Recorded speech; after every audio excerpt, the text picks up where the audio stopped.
దైవ సేవకునిగా నా వ్యక్తిగత జీవితంలో సంఘంలో కానీ బయట మీటింగ్స్లో కానీ 3 విషయాలు మాట్లాడటానికి నేను వ్యక్తిగతంగా చాలా ఇష్టపడతాను. నేను ఇష్టపడే అంశాల్లో మొదటి అంశం ఏంటో చెప్పంటారా? కుటుంబ వ్యవస్థను గురించి మాట్లాడటం అనేది నా ఫేవరెట్ సబ్జెక్ట్. చదువుకునే పిల్లలకి కొంతమందికి సైన్స్ ఫేవరెట్ సబ్జెక్ట్ ఉంటుంది, మరికొంతమందికి మ్యాథ్స్ ఫేవరెట్ సబ్జెక్ట్ ఉంటుంది, ఇంకొందరికి సోషల్ స్టడీస్ ఫేవరెట్ ఉంటుంది. నా ఫేవరెట్ సబ్జెక్ట్స్లో 1 కుటుంబ వ్యవస్థ, 2 సంఘ దిద్దుబాటు, 3వది సువార్త. ఈ మూడింటిని వ్యక్తిగతంగా నిన్న మంచిగా ఉంది చిన్నోడా, మరలి ఇప్పుడు ఎందుకు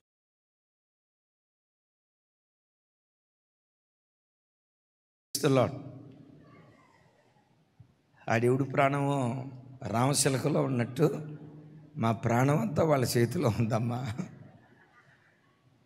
నాకు కొంచెం డిస్టర్బెన్స్ వచ్చినా right. Praise the lord, praise the lord, praise the lord. Right. కుటుంబ వ్యవస్థ చాలా ప్రాముఖ్యమైనది. వాస్తవంగా ఈరోజు ఈ స్థలంలో ఉండటం, కుటుంబ ఆశీర్వాద ప్రార్థన ఏర్పాటు చేయటం శుక్రవారం వరకు వాస్తవంగా మేము అనుకోలే. శనివారమే దైవ సేవకురాలికి నాకు ప్రేరేపణిచ్చారు. నా హృదయపూర్వకంగా నమ్ముతున్నా ఈ స్థలంలో కుటుంబ ఆశీర్వాద కూటం ఏర్పాటు చేయటం వెనుక పూర్తిగా దేవుని ప్రణాళిక, దేవుని మనస్సుంది. ఆమేన్. వాస్తవంగానైతే ఈరోజు మాకున్న షెడ్యూల్ ప్రకారం నేను దైవ సేవకురాలు ఇజ్రాయేలు దేశంలో ఉండాల్సింది. ఇజ్రాయేల్ దేశంలో ఉండాల్సింది. 12వ తారీఖు నేను సేవకురాలు వెళ్ళి వచ్చే శనివారం వరకు, అంటే ఈ శనివారం వరకు 10 రోజుల పాటు ఇజ్రాయేల్ దేశంలో ఉండాల్సింది. మన ఆలోచన వేరు, దేవుని ఆలోచన వేరు కదా. ఈ స్థలంలో ఈ కుటుంబ ఆశీర్వాద కూటం ద్వారా లైవ్ చూస్తున్న కుటుంబాలను, ఈ స్థలానికి వచ్చిన కుటుంబాలను అప్లోడ్ చేయబడుతున్న వర్తమానం ద్వారా భవిష్యత్తులో లక్షలాది కుటుంబాలను కట్టాలని దేవుడు ఆశపడ్డాడు. నేనంట ఈ సమాజంలో కుటుంబ వ్యవస్థ చాలా ప్రాముఖ్యమైనది. ఓ కుటుంబం సరిగ్గా కట్టబడితే, ఒక దైవికమైన కుటుంబంగా ఒక కుటుంబం కట్టబడితే పరలోకం ఎక్కడో కాదు, భూమి మీదే పరలోకాన్ని అనుభవించడానికి దేవుడు కృప చూపిస్తాడు. ఏ మనిషి అయినా ఉద్యోగంలో ఎన్ని టెన్షన్లు ఉన్నా తట్టుకోగలుగుతాడు, వ్యాపారంలో ఎన్ని టెన్షన్లు ఉన్నా తట్టుకోగలుగుతాడు, బంధువులతో ఎన్ని గొడవలు ఉన్నా తట్టుకోగలుగుతాడు. భర్తకు భార్యతో గొడవ ఉంటే, భార్యకు భర్తతో గొడవ ఉంటే హాయిగా నిద్రపోతాడు కదా. ఏమా, అంతకు మించిన కలవరం, అంతకు మించిన నెమ్మది లేని స్థితి భూమి మీద మరొకటి ఏదీ లేదు. ఒక భక్తుడు కుటుంబ వ్యవస్థను గూర్చి ఓ చక్కటి మాట అంటాడు. కుటుంబం ఒక దైవికమైన కుటుంబంగా ఒక కుటుంబం కట్టబడితే అల్లరి చిల్లరికి, గొడవలకు, వివాదాలకు చోటు లేకుండా ఓ కుటుంబం దైవికమైన కుటుంబంగా కట్టబడితే, చూడండి, a godly family is but an earlier heaven. ఏది earlier heaven? A godly family is but an earlier heaven. ఓ కుటుంబం దైవికమైన కుటుంబంగా కట్టబడితే పరలోకం వెళ్ళిన తర్వాత పరలోకాన్ని రుచి చూడటం కాదు, పరలోకానికి వెళ్ళక మునిపే భూమి మీదే పరలోకాన్ని చూడటానికి దేవుడు కృప చూపిస్తాడు. చెప్దాం ఆమేన్. ఆ భక్తుడు అన్న మాటకున్న అర్థం, దైవికమైన కుటుంబం భూతల స్వర్గం, దయ్యపు కుటుంబం. అరే రాసి ఉంది కదా, చదవండి అమ్మా. తల్లి ఎట్టాడిది? దైవికమైన కుటుంబం భూతల స్వర్గం. తినటానికి తిండి ఉన్నా లేకపోయినా, కట్టుకోవటానికి మంచి బట్ట ఉన్నా లేకపోయినా, ఉండటానికి చక్కటి నివాస స్థలం ఉన్నా లేకపోయినా, కుటుంబం దైవిక కుటుంబం అయితే, శాంతి సమాధానాలతో కట్టబడే కుటుంబం అయితే, ఈ భూమి మీదే ఆ దైవికమైన కుటుంబం భూతల స్వర్గంగా ఉంటుంది. ఆ ఇంట్లో సమాధానం లేకపోతే, ఎప్పుడు గొడవలు జరుగుతూ ఉంటే, ఆ దయ్యపు కుటుంబం భూతాల నరకంగా భూమి మీదే అనుభవిస్తారు. అందుకని నేనంట, ప్రతి వ్యక్తి తనను కట్టుకుంటూ ఎట్ ద సేమ్ టైం కుటుంబాన్ని కట్టుకునేటువంటి వాడిగా ఉండాలి. నా మాటలో చెప్పాలంటే, ఒక మనుషుని బ్రతుకులో నిజమైన సమాధానం ఒకవైపు దేవునిలో ఉంటే, కుటుంబం సమాధానంగా ఉంటే, ఎక్కడికి వెళ్ళిన వాడు ప్రశాంతంగా బ్రతకటానికి దేవుడు కృప చూపిస్తాడు. ఆమేన్. చెప్పండి, భూతల స్వర్గం ఏది? పెద్దగా చెప్పాలి, ఇంకోసారి చెప్పాలి. తమ్ముడా మెదక్క, గట్టిగా చెప్పాలి. భూతల స్వర్గం ఏదయ్య అంటే దైవికమైన కుటుంబం. ఆ మధ్య ఒక ఆయన అన్నాడు, అన్నయ్య భూతల స్వర్గం ఎక్కడుందో తెలుసా? కాశ్మీర్లో ఉందన్నయ్య. కాశ్మీర్ అందాలు చూడటానికి 2 కళ్ళు సరిపోవన్నయ్య అన్నాడు ఒక ఆయన. ఇంకొక ఆయన ఏమన్నాడు తెలుసా? అన్నయ్య ఊటీ వెళ్తే భూతల స్వర్గం అంతా అక్కడే ఉందన్నయ్య అన్న. ఒకసారి ఆ అక్క వాళ్ళ తల్లిగారు వచ్చారు. అమెరికాలో నయాగరా ఫాల్స్ అంట. ఆ తల్లి ఏం చెప్పారు తెలుసా?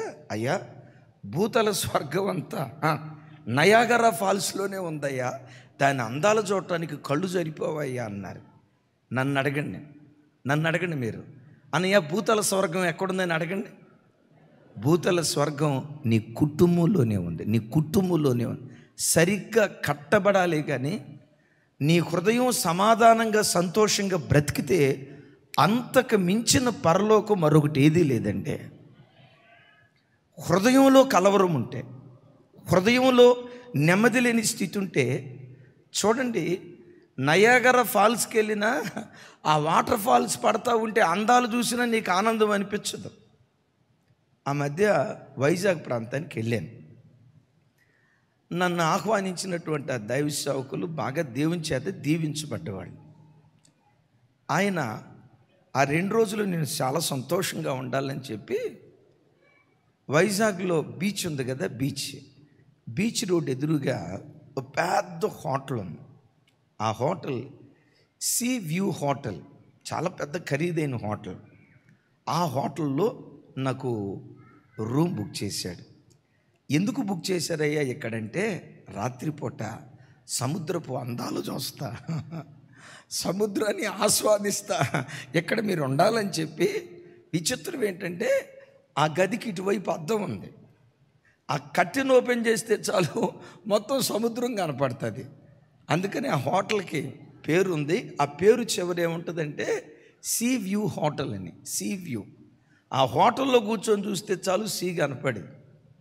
నేను ఆ రోజు అంత బయటికి వెళ్ళాల. నాకు ఒకటి తెలుసు, ఏమో కొంతమందిని ప్రకృతిని ఆస్వాదిస్తారు, కానీ నాకున్న అభిప్రాయం ఏంటంటే, అక్కడికి ఎక్కడికో వెళ్తే మనకు సమాధానం ప్రశాంతం దొరకదురా. ప్రశాంతత సమాధానం ఇక్కడ ఉండాలి. ఆమేన్. ఇక్కడ లేకపోతే ఎక్కడికి వెళ్ళినా, పెద్దగా చెప్పండి అమ్మా, నేను చెప్పే మాట అవునా కాదా? అవునన్న వాళ్ళు చేతులు ఎత్తండి, మరి కాదన్న వాళ్ళు చేతులు ఎత్తండి. రైట్, చూడండి ఒకసారి. సరే, ఆ పాస్టర్ గారు సాయంత్రం వచ్చి, అయ్యా 8ంటికి కదా మీటింగు, మీరు సీషోర్ ఎదురుగా ఉండి కనీసం సీషోర్ చూడటానికి వెళ్ళకపోతే ఎట్లా? ఒక్కసారి ప్రకృతిని ఆస్వాదిస్తా, ఆ గట్టు మీద కూర్చొని అలలో చల్లటి గాలి, ఆ ప్రకృతిని ఆస్వాదిస్తా, ఎంత రిలాక్స్ అయిందో తెలుసా అన్నాడు. సరే, పెద్ద ఆయన మాట ఎందుకు కాదనాలని చెప్పి ఆ సీషోర్కి వెళ్ళి ఇక ఆ సీటు మీద కూర్చొని ఆయన అన్నట్లుగా ఉంటుందేమోనని అని అందామనుకున్నా. ఈలోపు సరిగ్గా 8:15 ఒక తమ్ముడు ఫోన్ చేశాడు. ఫోన్ లిఫ్ట్ చేశానో లేదో, అటు నుంచి ఏడుస్తున్నాడు. తమ్ముడా ఎందుకు ఏడుస్తున్నావు, ఏమైంది, ఎందుకు ఏడుస్తున్నావు, ఏమైంది, ఎందుకు ఏడుస్తున్నావు, ఏమైందంటే, అన్నయ్య సాయంత్రం పూట నాకు సిస్టర్కి గొడవ అయింది అన్నయ్య. గొడవ అయితే ఏమైందయ్యా, గొడవ పడి ఇంట్లో నుంచి బయటికి వెళ్ళింది అన్నయ్య. వెళ్తే ఏమైందయ్యా, వెళ్తా వెళ్తా ఏమందో తెలుసా, మరలా తెల్లారిన తర్వాత నా మొహం నీ కనపడితే ఒట్టు, నేను చచ్చిపోతా అంది. ఇలాంటి మాటలు చాలాసార్లు అందన్నా. ఆ మాటని నేనేమన్నాను తెలుసా, పోవే సస్తే సావే అని అన్నా. అన్నయ్య ఇప్పుడు 3 గంటలు అవుతుంది అన్నయ్య, బతికుందో చచ్చిపోయిందో తెలియదు అన్నయ్య అని ముగింపులో కొసమెరుపు ఏమన్నాడో తెలుసా, ముగింపులో కొసమెరుపు, అన్నయ్య వెతుకుతా ఉంటే నా భార్య చెప్పులు పలానా బావి దగ్గర కనపడ్డాయి అన్నాడు. ఇక చూడండి, చల్లటి గాలి ఉంది, సముద్రపు కెరటాలు ఉన్నాయి, అలలు ఉన్నాయి, ప్రశాంతమైన వాతావరణం. అయితే చూడండి, అదంతా నాకు ఎట్లుందో తెలుసా, భూతాల నరకంలాగా ఉంది. అసలు ఆ గాలులు వినబుద్ధిగా అట్లా. ఈలోపు ఒక తమ్ముడికి ఫోన్ చేశా, తెలిసిన తమ్ముడికి, తమ్ముడా ఏంటో ఆ చెల్లి కనపట్టలేదంట అని అనేలోపు ఆ తమ్ముడు ఏమన్నాడు తెలుసా, అన్నయ్య ఒక చెప్పు కాదు 2 చెప్పులు కనపడ్డాయి అంట అన్న బావి దగ్గర అన్నాడు. నాయన మరి ఈలోపు ఏమైందో కొంచెం చూడండి అని అంటే, అన్నయ్య టార్చ్ లైట్ వేసిన బావి లోపల కనపట్టలేదంట అన్నయ్య, కరెంట్ లేదంట అన్నయ్య అక్కడ, అది ఇది అని అంటున్నాడు. పాస్టర్ గారు వచ్చి, అయ్యగారు మనకు వాక్యం చెప్పే టైం అవుతుంది, వెళ్దాం పదా అన్నాడు. నేను వెళ్తా ఉన్నాను, ఆ తమ్ముడికి ఫోన్ చేస్తున్నాను, తమ్ముడా ఏమైంది, ఏమన్నా బావిలోకి దిగుతామంటే అది ఎంత లోతుందో తెలియట్లేదన్నా అన్నాడు. మొత్తానికి మెసేజ్ చెప్తానే ఉన్నా కానీ హృదయం ఉంది చూసారా, కలవరం గడగడ ఉడుకుతుంది. మెసేజ్ అయిపోయింది. అయిపోవటంతో పక్కెళ్ళి ఫోన్ చేశా, తమ్ముడా ఏమన్నా తెలిసిందా, ఆ తమ్ముడు అన్నాడు బావిలో నుంచి బుడగలు వస్తాయి అంటన్నా, బావిలో నుంచి బుడగలు వస్తాయి. ఇక ఆ మాట అనేసరికి మరి తమ్ముడా మరి దిక్కకూడదు అంటే, అన్నయ్య లోపట ఏముందో తెలియదు కదా, ఊరోళ్ళు అంతా అన్నారు తెల్లారిన తర్వాత చూద్దామన్నారు.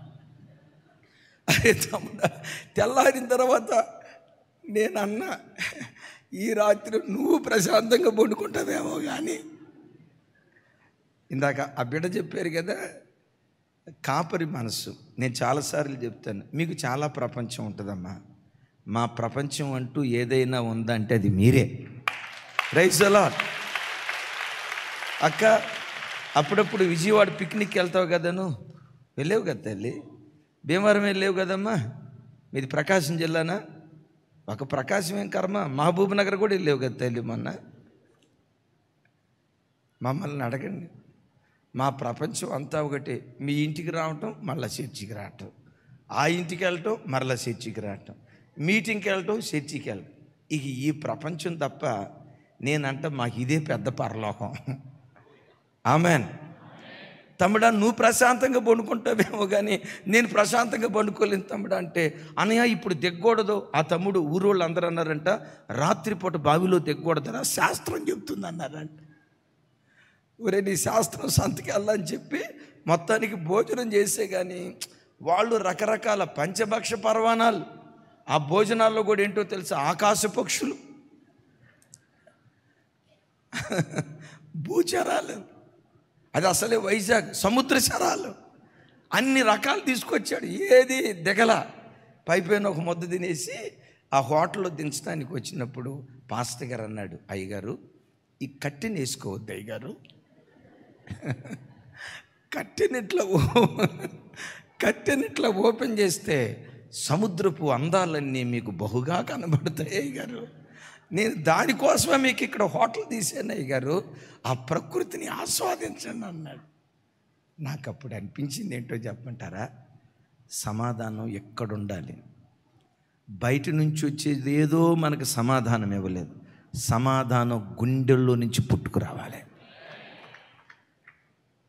ఆ రాత్రి అంతా ఫోన్ చేస్తున్నా, మధ్యలో మెలకు వచ్చినప్పుడు లిఫ్ట్ గాల. పొద్దున్నే లేవటంతో 7ంటికి ప్రార్థన అంతా అయిపోయిన తర్వాత 7ంటికి ఫోన్ చేస్తే, తమ్ముడా చెల్లెలు బావి అంటే, లేదన్నయ్య బావిలో లేదన్నయ్య, పలానా చోట వాళ్ళ ఊరు వెళ్తా అక్కడ ఒక సువార్త కూటం జరుగుతుంటే సువార్త కూటంలో వాక్యమని రాత్రి 12ంటికి వాళ్ళ ఇంటికి వెళ్ళిందంట అన్నయ్య. పొద్దున్నే 6ంటికి వాళ్ళ అన్నయ్య ఫోన్ చేశాడు, అన్నయ్య సిస్టర్ బాగానే ఉందలే, టెన్షన్ పడొద్దు అన్నాడు. అప్పుడు సముద్రం వైపు చూసా. అప్పుడు పిచ్చిదాన్ని, మా హృదయంలో సమాధానం పుట్టించేది నువ్వు కాదు.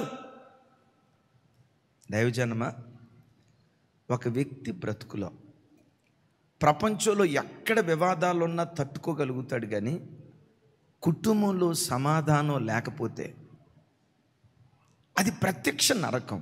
ఒక మాట అంట, కుటుంబంలో సమాధానం దొరకాలంటే కుటుంబంలో ఎవరు బాగుండాలి? తల్లి బాగుండాలా? తండ్రి బాగుండాలా? పిల్లలు బాగుండాలా? అమ్మా, తల్లిదండ్రులు అంటారేమో అని అనుకున్నా. అమ్మ విను, నేనంట కారు ముందుకెళ్ళాలంటే 4 టైర్లు ఉంటాయి కదా, ఆ 4 టైర్లలో ఏ టైరు బాగుంటే కారు ముందుకెళ్ళిద్ది? గట్టిగా చెప్పండి. దైవజనమా, భార్యాభర్తలు ఇద్దరూ మంచిగా ఉన్నంత మాత్రాన పిల్లలు బాగకపోతే ఆ తల్లిదండ్రులకు గుండె కోత.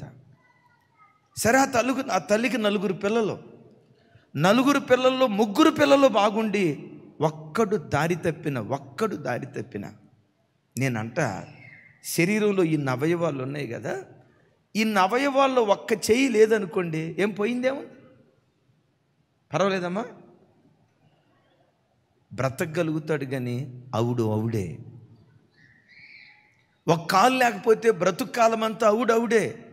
అందుకని నేనంట, కుటుంబంలో ప్రతి బిడ్డ ఒక బాధ్యత కలిగిన వాడిగా ప్రవర్తిస్తే, యవన బిడ్డలైనా ఆడబిడ్డలైనా తల్లి అయినా తండ్రి అయినా చేయి కలిపి కుటుంబం అంతా ఒక దైవికమైన కుటుంబంగా కట్టబడితే, నేనంట నీ కుటుంబాన్ని భూతల స్వర్గంగా దేవుడు ఆశీర్వదించడం ప్రారంభిస్తాడు. గట్టిగా చెప్దాం ఆమేన్. భూతల స్వర్గంగా, ఏ గాడ్లీ ఫ్యామిలీగా ఒక కుటుంబం కట్టబడాలంటే ఎలా ఉండాలి కుటుంబం?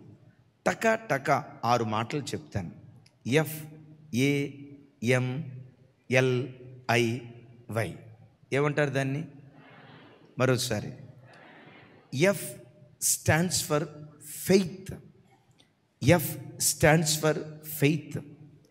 భార్య భర్తను నమ్మాలి, భర్త భార్యను నమ్మాలి, వారిద్దరూ కలిసి దేవుని నమ్మాలి. మరొకసారి చెప్పంటారా? ప్రతి భార్య భర్తను నమ్మాలి. నేను ఒక తల్లిని ఎరుగుదును, ఆ భార్యాభర్తలు ఇద్దరు చాలా మంచిగా ఉంటారు. అప్పుడప్పుడు వస్తుంది వాళ్ళ అత్త, అయ్యగారు మీరు ఏమన్నా చెప్పండి, మా అల్లుడు వాడున్నాడే వాడుకు దక్కదు. ఏమంటుందో తెలుసా? నేను అబద్ధం ఆడలేదు, నేను మాట్లాడే మాటకు నేను ప్రకటించే దేవుడు సాక్షి. ఏమంటుందో తెలుసక్క? వాడున్నాడే, ఎవడమ్మా? అదే మా కూతురు భర్త ఉన్నాడే, అల్లుడు అందో. మా కూతురు భర్త ఉన్నాడే, మీరు ఎన్నన్నా చెప్పండి, వాడు మోసగాడండి.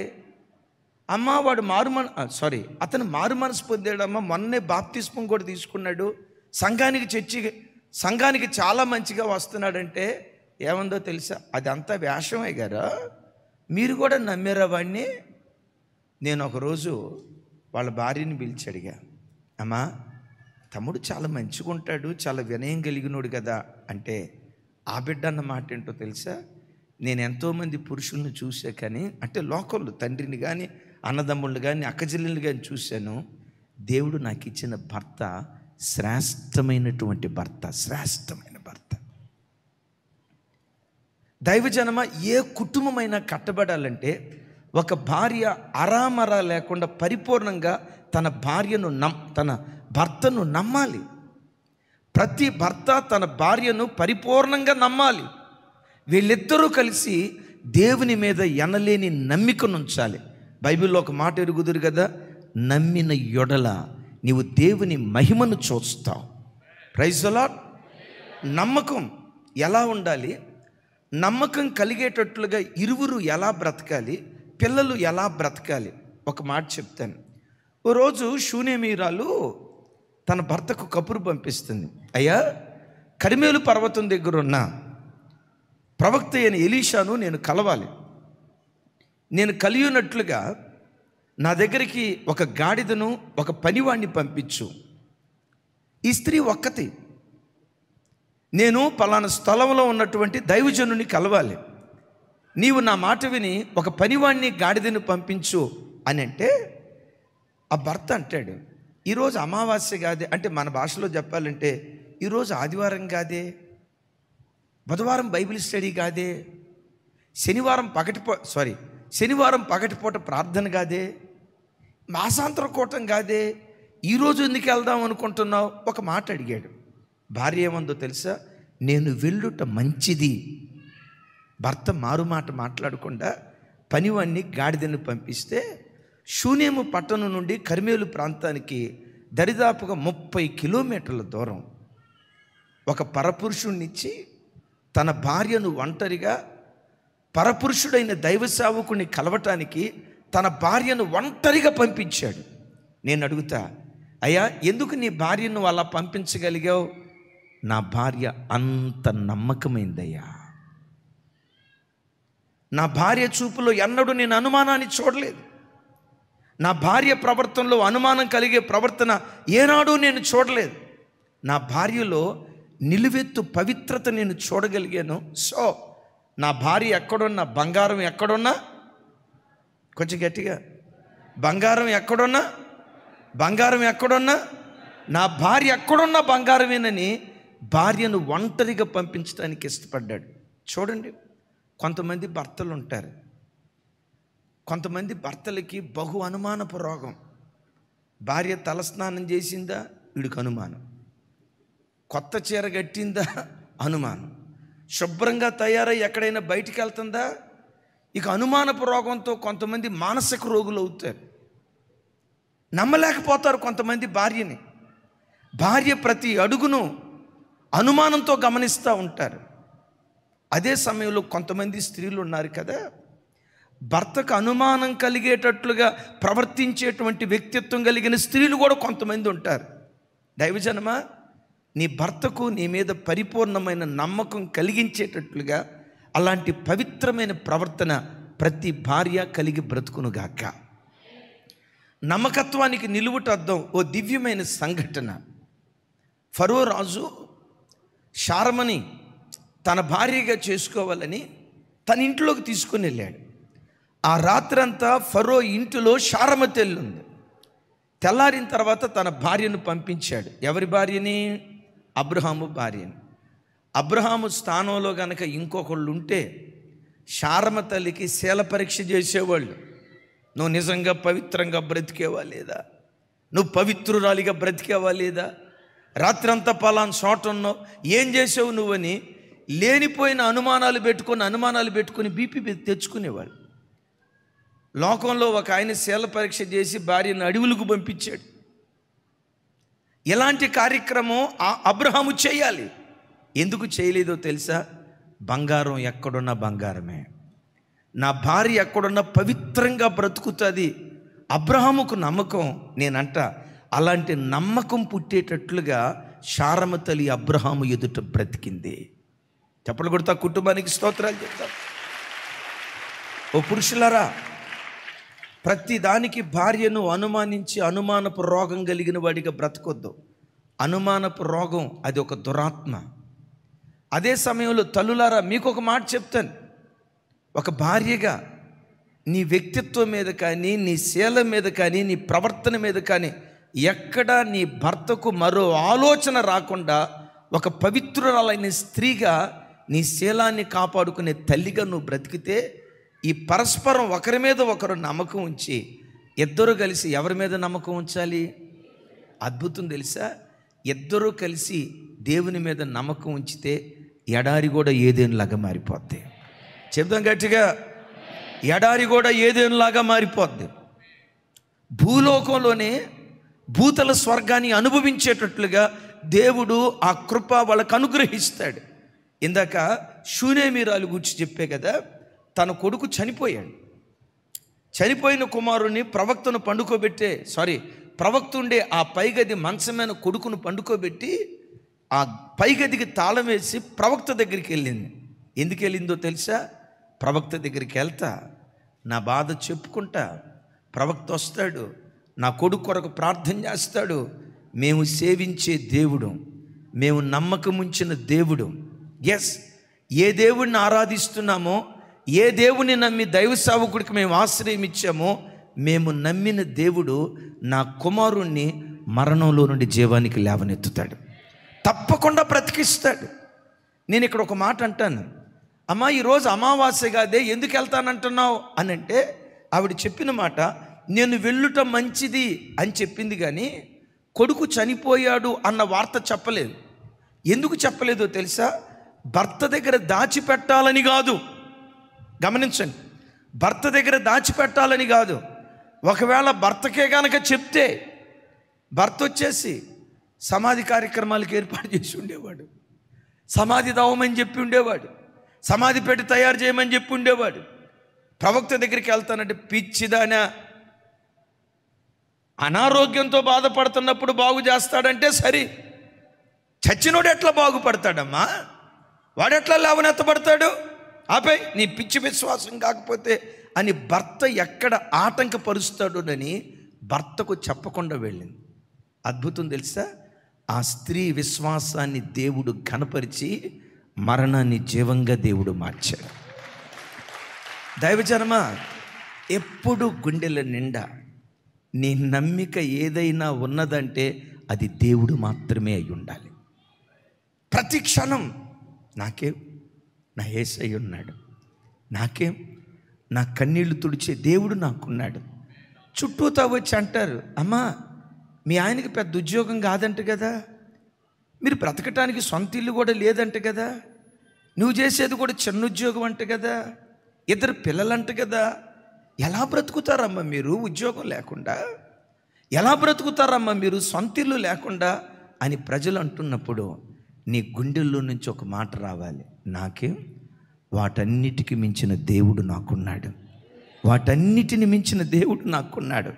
నా కష్టస్థితిలో నా ప్రక్కన నిలిచే దేవుడు. కొంచెం కాలం శ్రమ నొందిన పిమ్మట ఈ దుఃఖ దినాలను సమాప్తం చేసి నా కన్నీటి బ్రతుకును నా దేవుడు నాట్యంగా మారుస్తాడు. నీ గుండెల్లో దేవుని పట్ల ఆ అచంచలమైన విశ్వాసం ఉంటే మీరు ఎరుగుదురు కదా, నీవు నమ్మిన యొడల దేవుని మహిమను చూస్తావు. గట్టిగా చెప్దాం ఆమేన్.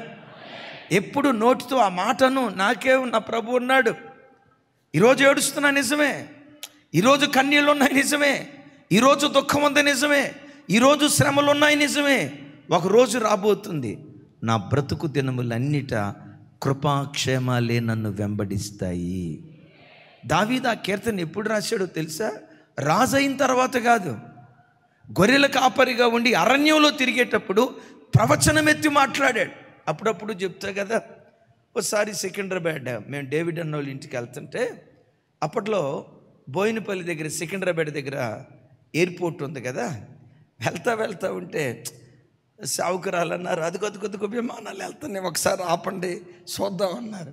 నేను సరదాగా అన్నా, నాకంటే తనకు విశ్వాసం ఎక్కువ, అది వేరే సంగతి.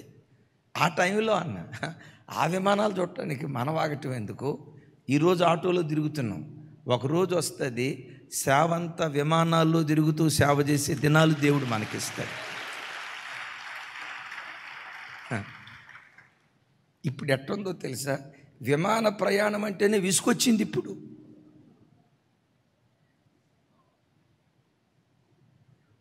ప్రవచనం ఎత్తి మాట్లాడు. నీ బలాన్ని బట్టి కాదు, నీ ధైర్యాన్ని బట్టి కాదు, నీకున్న జనబలం, ధనబలం, కండబలం, అండబలం, కులబలాన్ని బట్టి కాదు, దైవ బలాన్ని బట్టి విశ్వాసంతో మాట్లాడు. నీవన్న మాట స్థిరపరుస్తాడు. Praise the lord. రెండవది, F stands for faith, A stands for accountability. తమ్ముడు ఆ కటింగ్ చేసేవాడిది ఒకసారి చూపించి. రైట్, చూడండి. A stands for accountability. Accountability అంటే జవాబుదారీతనం. యవన బిడ్డలారా ఇక్కడ అందరూ చూడండి, అందరూ వినండి. లోకపు యవన పిల్లలు ఏమంటారంటే, నా జీవితం నా ఇష్టం, డాడీ నన్ను పద్దాకలు ఎందుకు అడుగుతావు? లోకపు యవ్వన బిడ్డలు అన్నట్లుగా నువ్వు అనకూడదు. యవ్వన ఆడపిల్లారా, అమ్మ 5 కాలేజీ నుంచి రావాలి, ఎందుకు అర్ధగంట లేట్ అయింది అని అడిగితే నీకు అంత అనుమానం మమ్మీ, కూతుర్ను కూడా అంత అనుమానపడితే ఎట్లా మమ్మీ, నాకు స్వేచ్ఛ ఇవ్వవా, నాకు ఫ్రీనెస్ ఇవ్వవా? ఇలాంటి సినిమా డైలాగులు, సీరియల్ డైలాగులు కొట్టొద్దు. అకౌంటబిలిటీ. ఎందుకు లేట్ అయిందో ఆ జవాబుదారితనం ప్రతి క్రైస్తవ యవ్వన బిడ్డకు ఉండాలి. ఇప్పుడు పిల్లలు ఉన్నారు, నేనంటే పెద్దగా ఈ లెక్కలు అడగను. నా టైప్ అంటే నాకున్న షెడ్యూల్ని బట్టి రాజుకు 10 రూపాయలు ఇచ్చినా అక్క లెక్క అడుగుతుంది, నాకు లెక్క తీసుకురావాలా. చివరికి బ్యాలెన్స్లో పావలా మిగిలితే ఆ పావలా ఏం చేసావు అక్క, షాపోడి లేదక్క అని అంటే రూపాయి అంటే నీకు విలువ లేదా? ఆ రూపాయి ఎక్కడి నుంచి వచ్చింది రాజు? విశ్వాసుల కష్టార్జితం, వాళ్ళ రక్తపు చుక్కలు మన చేతిలో వేస్తారు. నీకు 100 రూపాయలు చూడటం అది నీకు తేలికై ఉండొచ్చు.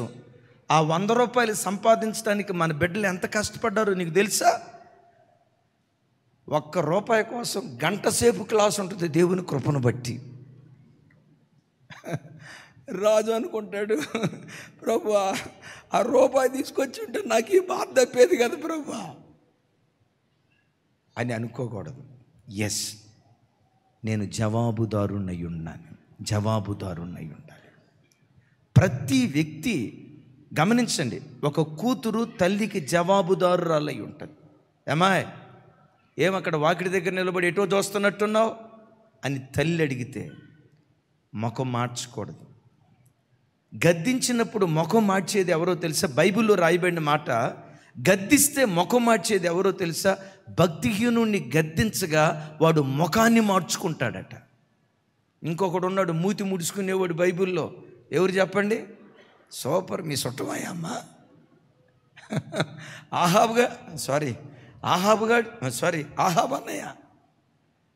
ఆహాబన్నయ్య ఏమి లేదు, ఏమన్నంటే చాలు మూతి ముడుచుకుంటాడు, ముఖం మార్చుకుంటాడు.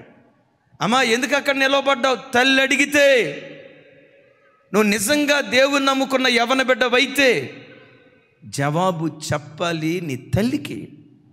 రే బాబు ఎందుకు ఇంటికి ఆలస్యంగా వస్తున్నావు?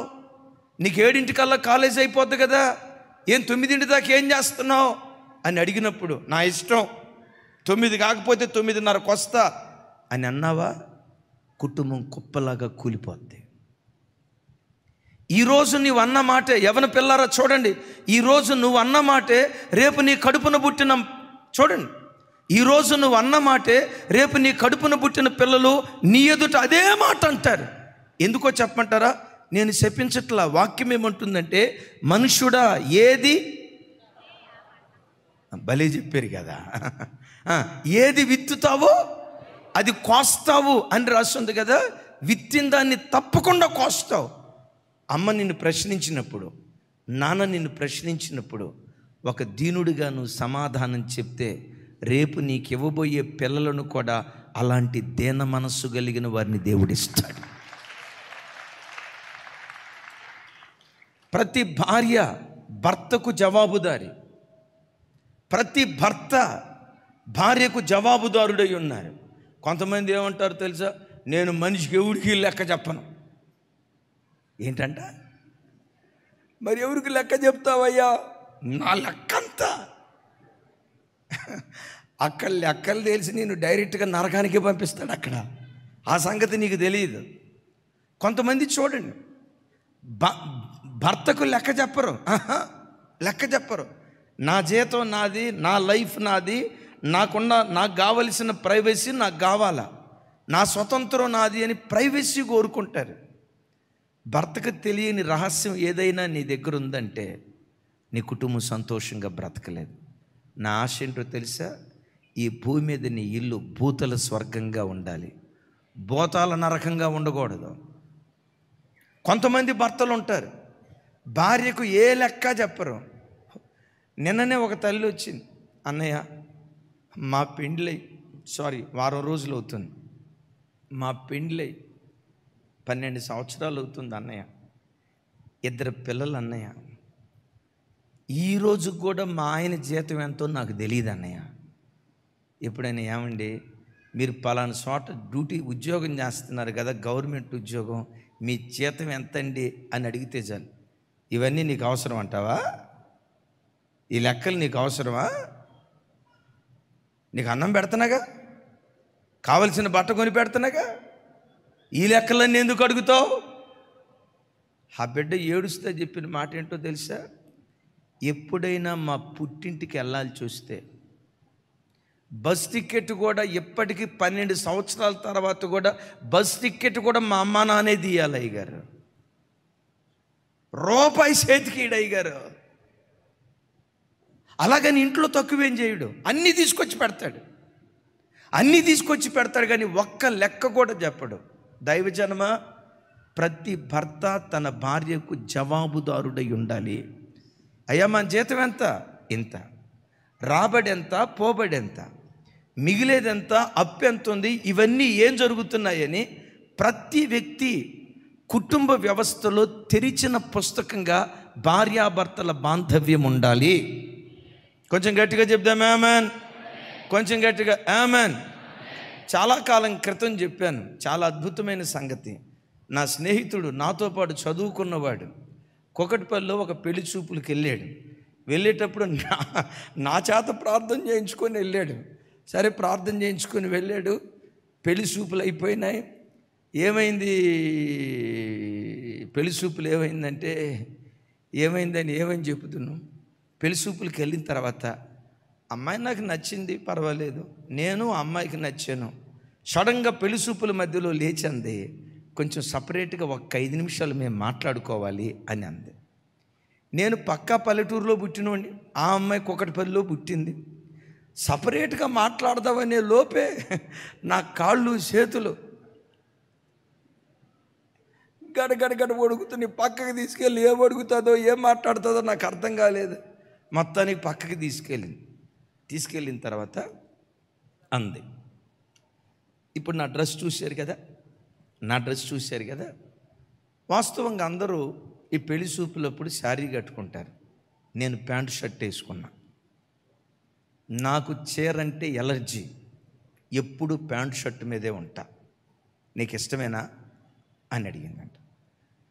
సరే ఇది హైదరాబాద్ కాదమ్మా, నేను ఎందుకు కాదంట, నీ ఇష్టమే కానీ అని అన్నాడంట.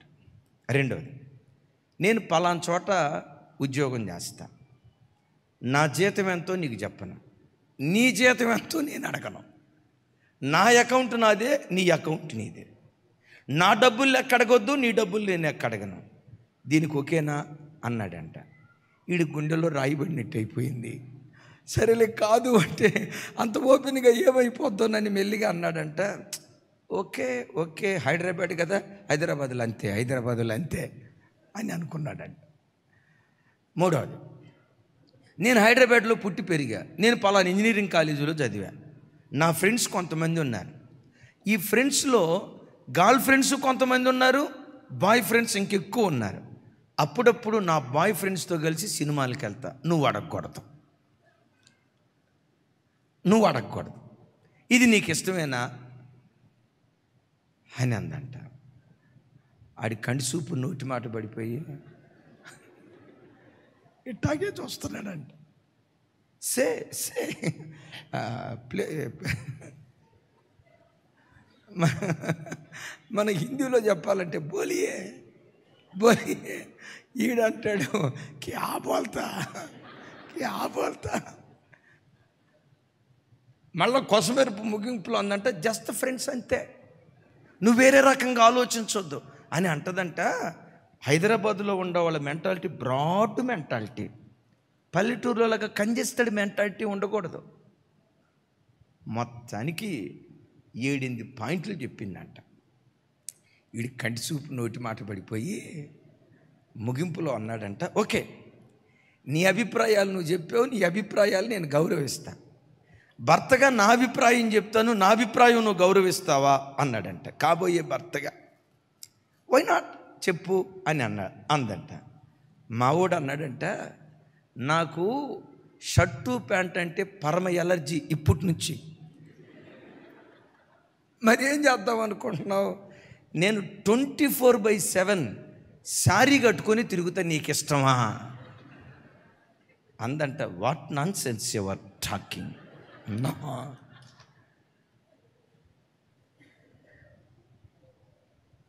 నేను మీకు అకౌంటబుల్. వీటన్నిటికి మించి దేవునికి లెక్క చెప్పాలి. ఈ లోకంలో ఎవడైనా దానికి నేను లెక్క చెప్పేదేంటి, వాడికి నేను లెక్క చెప్పేదేంటి, భార్యకి లెక్క చెప్పేదేంటి, మా అమ్మ నాన్నకి నేను లెక్క చెప్పేదేంటి అని అనటానికి వీలు లేదు. ఎందుకో తెలుసా?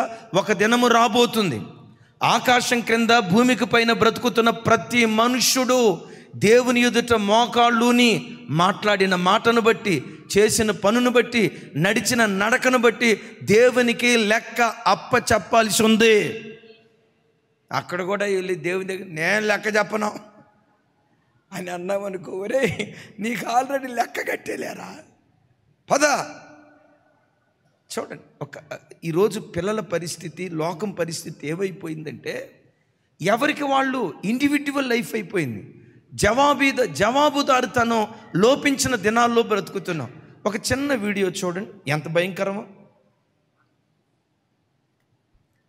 తెలియని 10 ఏళ్ల బాలుడు తోటి మిత్రులు స్టైల్గా కటింగ్.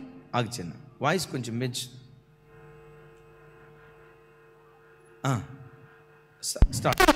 అతడు అభం శుభం తెలియని 10 ఏళ్ల బాలుడు.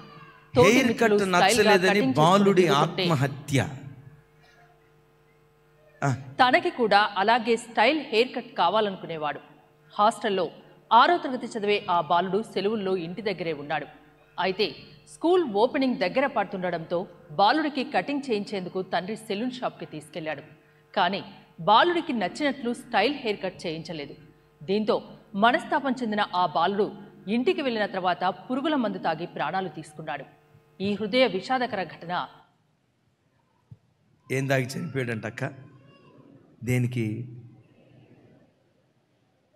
ఒరే ఆ కటింగ్ వద్దురా అన్న ఒక్క మాట అన్నందుకు, నేను అనుకున్న కటింగ్ నువ్వు చేయలేదు కాబట్టి నేను స్కూల్కి వెళ్ళనని పురుగుల ముందు చచ్చిపోయాడట.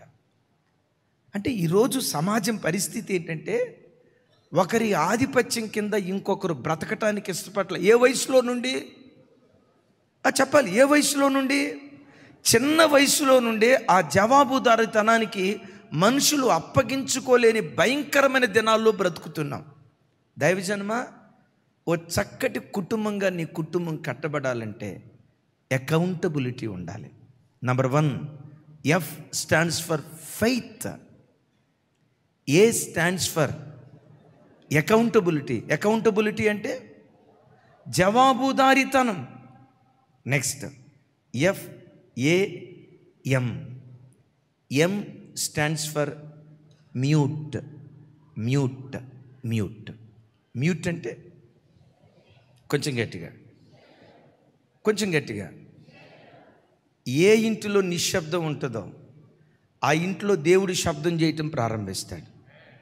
నువ్వు శబ్దం చేస్తే సైతాను గాడు శబ్దం చేయటం ప్రారంభిస్తాడు. ఏంటి నిశ్శబ్దం అంటే?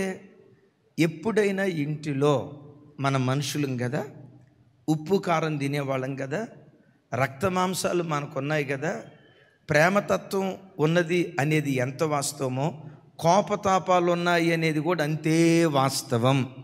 ఏం చెప్పాను చివరి మాట? అది పెద్దగా చెప్పండి. మన శరీరంలో, మన జీవితంలో కోపం ఉందా లేదా? కోపపు మనస్తత్వం మనలో ఉందా లేదా? పురుషుల్లో ఉందా లేదా? లేకపోవటం టన్నులు ఉంది. మిమ్మల్ని అడుగుతా, మీలో ఉందా లేదా? డెఫినెట్గా ప్రతి మనిషిలో ఉంటుంది. ఒక మాట అంట, నాలో అస్సలు కోపం లేదయ్యా, శాంతమూర్తిని, నేను శాంతమూర్తిని అని చెప్పేవాళ్ళు ఎవరైనా ఉంటే చేతులు ఎత్తని చూద్దాం.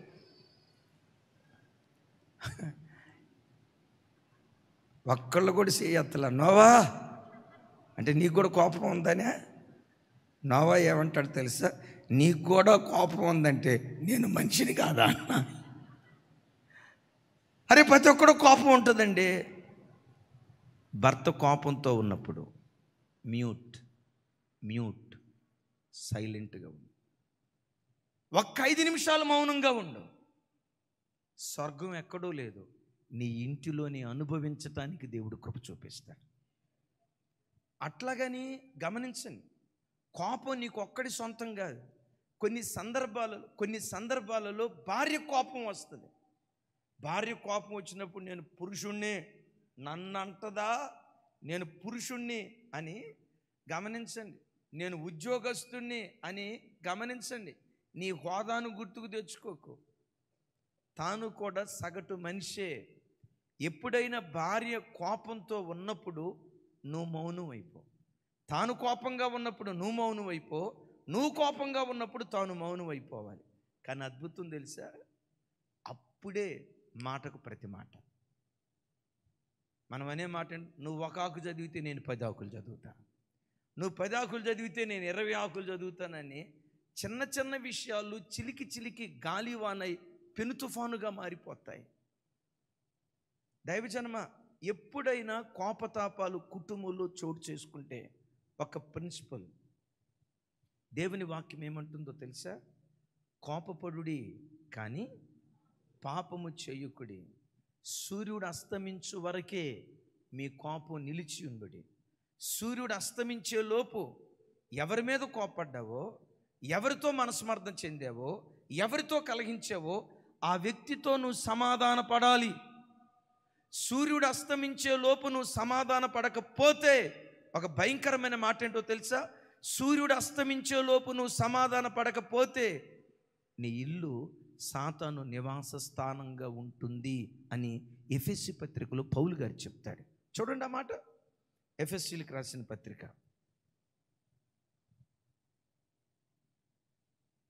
4వ అధ్యాయం 26వ వచనం. ఎఫెసీ 4:26.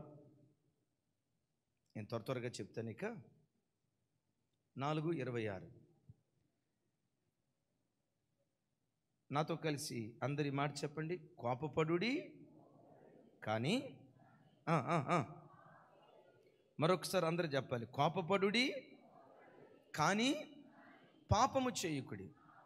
సూర్యుడు అస్తమించు వరకు మీ కోపము నిలిచి ఉండకూడదు. 27 అపవాదికి చోటివ్వకుడి. దైవజనమ, నా వైపు చూడండి.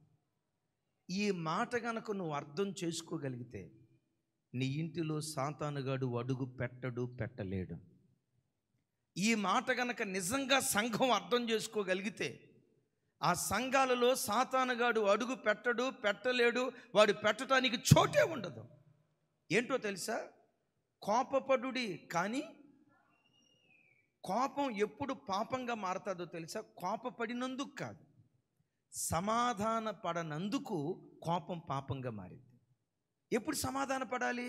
వారం తర్వాత. ఎప్పుడు సమాధాన పడాలి? నెల రోజుల తర్వాత. ఎప్పుడు సమాధాన పడాలి? 2 రోజుల తర్వాత. ఎప్పుడు సమాధాన పడాలి? ఎప్పుడు సమాధాన పడాలి? 3 రోజుల తర్వాత. కొంతమంది భార్యాభర్తలు ఉంటారు, ఇంట్లో ఏదైనా అయ్యిందంటే, చిన్న గొడవ అయిందంటే 3 రోజుల పాటు మౌనవ్రతం, మౌనవ్రతం చేస్తారు. ఏదన్నా అవసరం అయితే పిల్లోడిని పిలిచి, కూరకు డబ్బులు లేవు మీ నాన్న అడుగు, ఆడి వెళ్తాడు, ఆడిని అడుగుతాడు. మీ అమ్మ పొద్దున ఎక్కడికో బయటికి వెళ్ళింది కదా, ఎక్కడికి వెళ్ళింది? ఎవరితో ఫోన్లో మాట్లాడింది? మీ అమ్మమ్మతో మాట్లాడిందా? మీ తాతయ్యతో మాట్లాడిందా? ఈ మాటలన్నీ వాడు వింటూ ఉంటే, క్రైస్తవ జనమ ఒక్క మాట మీరు వినండి. ఈ బలహీనత గనక మీ పిల్లలు తల్లిదండ్రులుగా మీలో చూస్తే, మీరు భక్తి కలిగిన వాళ్ళే. ఈ బలహీనత మీ భక్తిని మింగేస్తుంది. మా అమ్మ నాన్న ప్రార్థనకి వెళ్తారు, ప్రార్థన చేస్తారు, కానీ ఒట్టిదే, అంతా ఒట్టిదే. నువ్వు భక్తి కలిగిన దానివి అనుమానం లేదు, నువ్వు భక్తి కలిగిన వాడివి అనుమానం లేదు. నేనంట వాక్యం ఏమంటుంది? కోపపడుడి కానీ కోపం పాపంగా ఎప్పుడు మారిద్దాయి అంటే, ఉదయం కోప్పడితే, మధ్యాహ్నం కోప్పడితే, సూర్యుడు అస్తమించే లోపు వెంటనే వెళ్ళి, అమ్మా సారీ అమ్మా కోప్పడ్డాను, నన్ను క్షమించమ్మా, తొందరపడి ఒక మాట అన్నానమ్మా అని సూర్యుడు అస్తమించే లోపే నువ్వు సమాధాన పడితే కోపం పాపంగా మారదు. పాపం లేని స్థలాల్లోకి అపవాది రాడు. కోపం పాపంగా మారిందా చెప్పండి, ఇప్పుడు అక్కడికి ఎవరు వస్తారు? అలాగే సంఘాల్లో కూడా మనం కలిసి ఉండేటప్పుడు చిన్న చిన్న మనస్మర్థలు వస్తాయి. నన్ను గూర్చి కూడా మీరు తప్పుగా అనుకోవచ్చు, మిమ్మల్ని గూర్చి కూడా నేను అనుకోవచ్చు. కాకపోతే దేవుని కృప ఏంటంటే మిమ్మల్ని గూర్చి అనుకునేంత సమయం నాకు ఉండదు. అందుకు దేవునికి స్తోత్రం కలుగును గాక. మీకు మాత్రం కావలసినంత టైం ఉంటుంది, నాకుండదు, అస్సలు ఉండదు. Praise the lord. మీరు ఎప్పుడైనా నా హృదయంలోకి వెళ్ళి తొంగి చూడండి, లేకపోతే యేసు ప్రభుని అడగండి, అన్న మా కుటుంబాన్ని గురించి ఏమనుకుంటూ ఉంటాడు? అన్నకి మా కుటుంబం మీద, అక్కకి సరే అక్క ఆలోచనలు అక్కవే, ఎందుకంటే ఎవరి హృదయం వాళ్ళది కదా.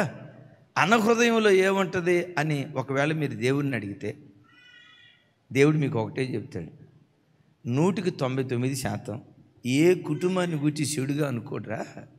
ఆ పిల్లలందరూ నా పిల్లలు, వాళ్ళ కొరకు చేయాల్సినంత ప్రార్థన నేను చేయాలి. ఒకవేళ ఎవరైనా ఈరోజు కొంచెం లోపంతో బ్రతికితే ఈరోజు లోపంతో బ్రతకొచ్చు, రేపు ఆ లోపాన్ని దిద్దబడిన వాడిగా బ్రతుకుతాడు. Praise the lord. లోపంగా ఉంచడు. ఈరోజు చెడ్డవాడే రేపు మంచివాడు అవుతాడు. ఈరోజు పనికి మాలిన వాడే రేపు ప్రయోజకుడు అవుతాడు. ఈ ఆలోచన ఉంటుంది. కానీ భూతద్దం తీసుకొని వెళ్ళి ఆ రోజు ఈ అక్క ఈ మాట ఎందుకంది, దీని వెనక లింక్ ఏమై ఉండొచ్చు, ఆ లింకుకు ఇంకొక లింక్ ఏమై ఉండొచ్చు, ఎట్లాంటి సైంటిఫిక్ రీసెర్చ్ కార్యక్రమం పొరపాటు నేను చేయను. కావాలంటే యేసయ్యని అడగండి, యేసయ్య మీకు జవాబు ఇచ్చును గాక. చెబుదాం ఆమేన్. నేను మీతో చెప్పే మాట ఏంటంటే, సంఘంలో ఎవరితోనైనా అసమాధానం కలిగితే వారం మీరు మాట్లాడుకోకుండా ఉన్నారా, సంఘం అపవాదికి చోటిచ్చేదిగా మారిపోతుంది. సంఘంలో ఎప్పుడు అపవాదిగాడు అడుగు పెట్టకూడదో ఆత్మదేవుడు యథేచ్ఛగా మన మధ్యలో ఆయన సంచరిస్తూ ఉండాలి. తన ఆత్మకార్యాలు దేవుడు మన మధ్యలో జరిగించునుగాక.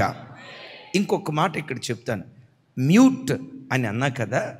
ఒక భక్తుడు ఎలా అంటాడు, మ్యూట్ అంటే ఇంటి గుట్టు 10 మందికి చెప్పుకోవద్దు. నీ గుండె చప్పుడు విని నీ సమస్యను పరిష్కరించగలిగిన దేవుని దగ్గరే నీ ఇంటి గుట్టు దేవుని సన్నిధిలో విప్పుదువుగాక. లేదు తట్టుకోలేరు, నాకు ఒక మనిషి కావాలి, ఎవరికైనా చెప్పుకోవాలి అంటే గుండెల్లో దాచుకునే మాలాంటి సేవకులకి నీ బాధ చెప్పుకో. మా 22 సంవత్సరాల మా సేవా జీవితంలో ఒక కుటుంబ బలహీనతలు ఇంకొక కుటుంబానికి చెప్పినట్లుగా కానీ, వీళ్ళ పొరపాట్లు ఇంకొకళ్ళతో పంచుకున్నట్లుగా కానీ సంఘం ఎదుటే ఉంది. 22 సంవత్సరాల్లో దేవుని కృపను బట్టి ఒక్క కుటుంబం కూడా చూపించలేదు కూడా. పురుషోత్తమన్న తన ఇంటి విషయాలు ఏదైనా చెప్తే ఆయన ఇంటి విషయాలు ఆయనతోనే మాట్లాడతాం, కానీ ఆయన కుటుంబ విషయాలు ఇంకొకరికి చెప్పినట్లుగా 22 సంవత్సరాల్లో మాకు జ్ఞాపకమే లేదు. దీనికి సంఘం ఆకాశమందలి దేవుడు సాక్షి. అవునా కాదా? ఏం కొంతమంది సైలెంట్గా ఉన్నారు? రాజా, సాక్షులు మీరు ఎప్పుడు గుట్టుగా ఉండాలి, కాపురం గుట్టుగా చేయాలి. ఒక ఆయన అంటాడు, పైకెక్కటానికి మెట్టు, పొలంలో ఉన్న నీళ్లు బయటికి వెళ్లకుండా ఉండటానికి పొలానికి గట్టు, సంసారం చక్కగా కట్టబట్టడానికి గుట్టు అవసరం అంట. పైకెక్కటానికి మెట్టు, పొలానికి గట్టు, ఇంటికి గుట్టు. అలాగని ఇది రైమింగ్ అనుకునేరు కాక, గుట్టు ఎంత గొప్ప కార్యం చేసిందో చెప్తా. అద్భుతం. ఇందాక నేను వచ్చేటప్పుడు విజయవాడ నుంచి వచ్చేటప్పుడు ఆత్మదేవుడు ఈ మాట చెప్పమని నేను ఎన్నడూ ఈ కోణంలో చెప్పలేదు, ఆ వాక్యాన్ని గుర్తుకు తెచ్చాడు.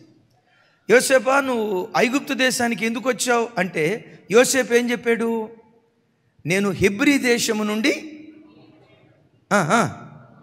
అమ్మివేయబడ్డాను అన్నాడా? పెద్దగా చెప్పాలరా తల్లి.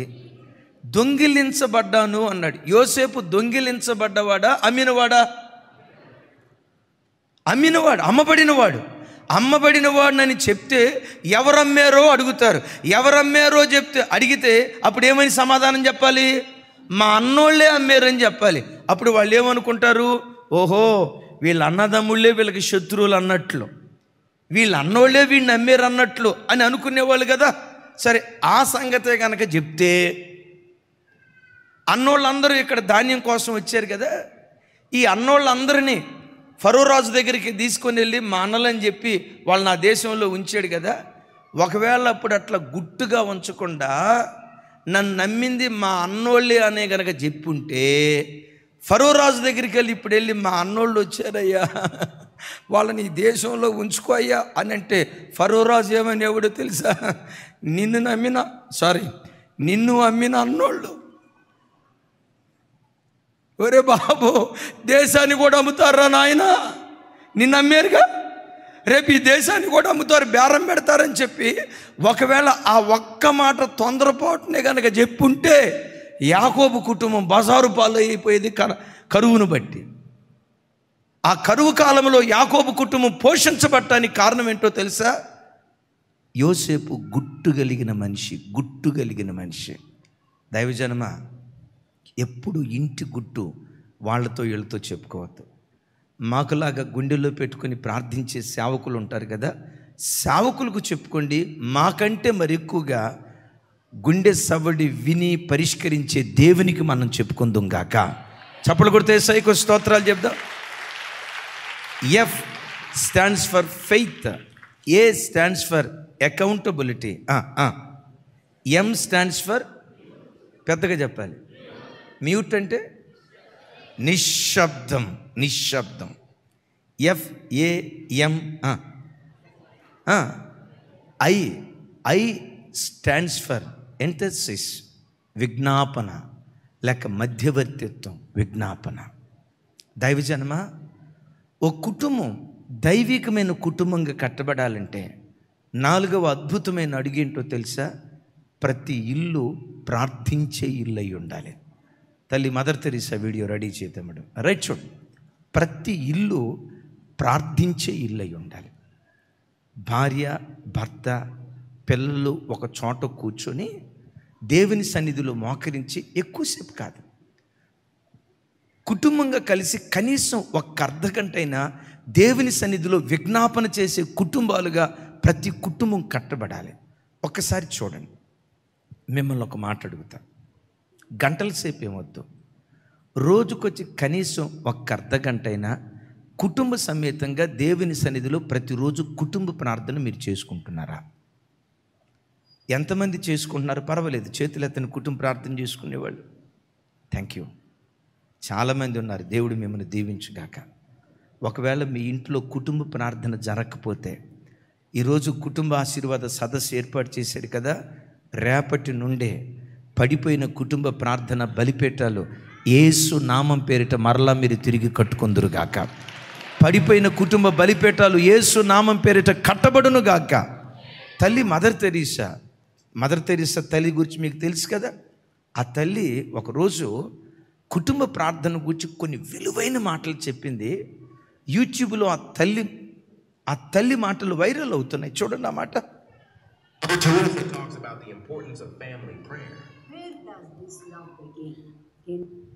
Mother Teresa talks about the importance of family prayer.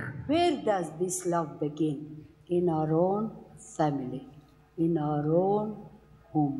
How does it begin? By praying together. Family that prays together stays together. And if Amen. you stay together, you will love one another as God loves each one of you. Today, in the world, there's so much suffering because of that one prayer of unity in the family. So today, when we are together, let us make one strong resolution that we will bring prayer in our family. That we will teach our children to pray and pray with them. And you will see the joy and the love and the peace that will come into your hearts. Because the fruit of prayer is the deepening of faith. చప్పటి కొడుతా తల్లికి స్తోత్రాలు చెప్తాం.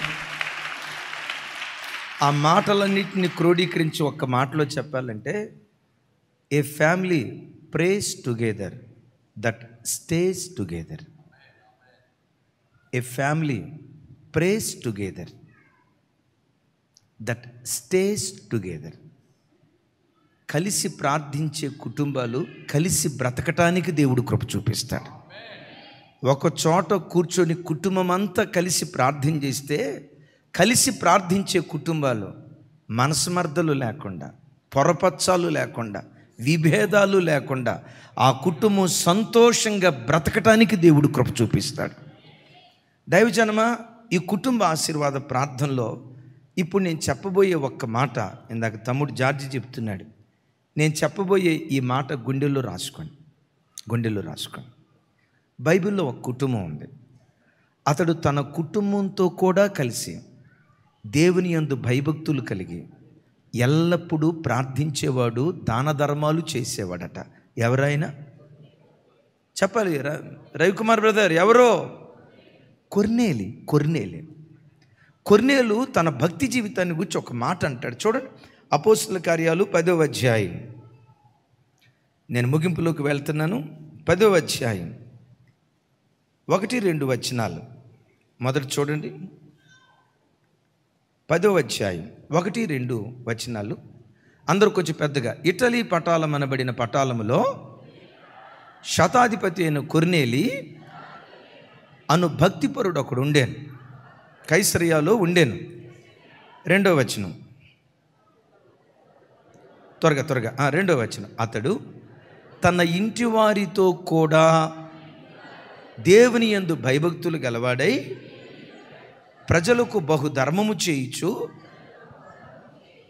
ఎల్లప్పుడూ దేవునికి ప్రార్థన చేయువాడు. చప్పట్లు కొడుతూ దేవునికి స్తోత్రాలు చెప్దాం. వసంతన ఎప్పుడెప్పుడు ప్రార్థన చేసేవాడట? శనివారం ఉపవాస ప్రార్థనకు వచ్చినప్పుడు కదా. ఎప్పుడెప్పుడు ప్రార్థన చేసేవాడట? ఆల్ నైట్ ప్రేయర్కి వచ్చినప్పుడు కదా. ఎప్పుడెప్పుడు ప్రార్థన చేసేవాడట? ఆదివారం మందిరానికి వచ్చినప్పుడు అని రాస్తుందా? నో. అతన్ని గూర్చి దేవుడిచ్చిన టెస్టిమనీ ఏంటో తెలుసా? అతడు చెప్పాలి, అతడు ఎల్లప్పుడూ ప్రార్థన చేసేవాడు.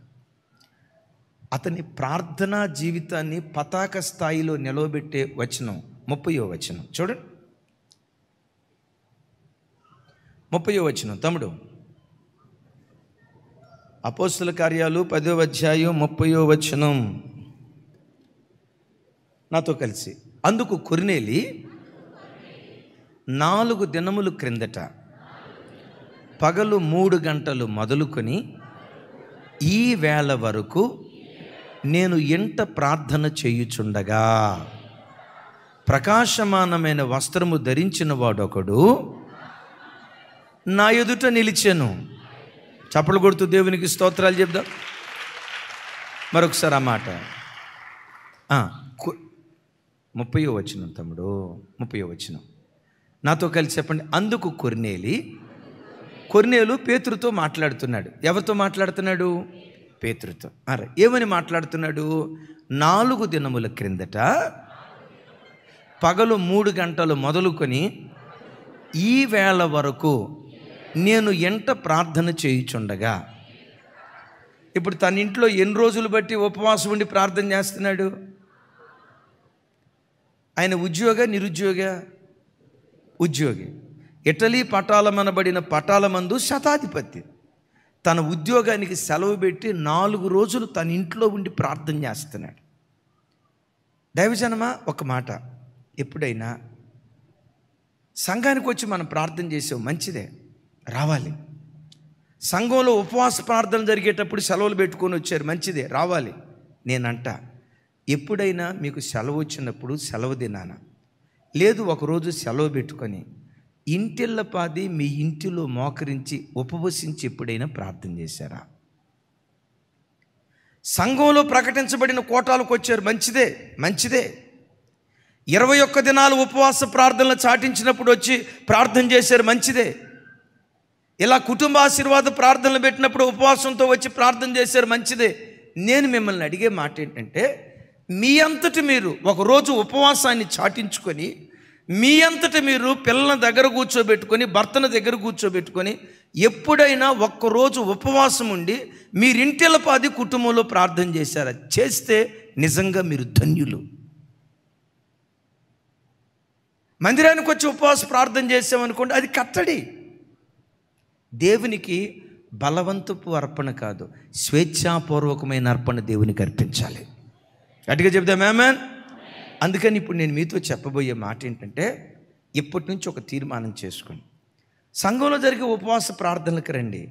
మీకు అవకాశం దొరికినప్పుడు నెలకొక రోజు, ఆ ఫెస్టివల్ డే రోజు చర్చిలో ఉపవాస ప్రార్థన లేకపోతే మీ ఇంట్లో ఉపవాసాన్ని చాటించుకొని, నాన్న పలానా తారీఖు సెలవు వచ్చింది కదా, బయటికి వెళ్ళొద్దురా, బయటికి వెళ్ళొద్దయ్యా, ఒకరోజు దేవుని సన్నిధిలో గడుపుదాం, మన కుటుంబం అంతా కలిసి ప్రార్థన చేద్దాం అని ప్రతి ఇల్లు కొర్నేలు ఇల్లు లాగా దేవుడు ప్రతిష్ఠించాలి.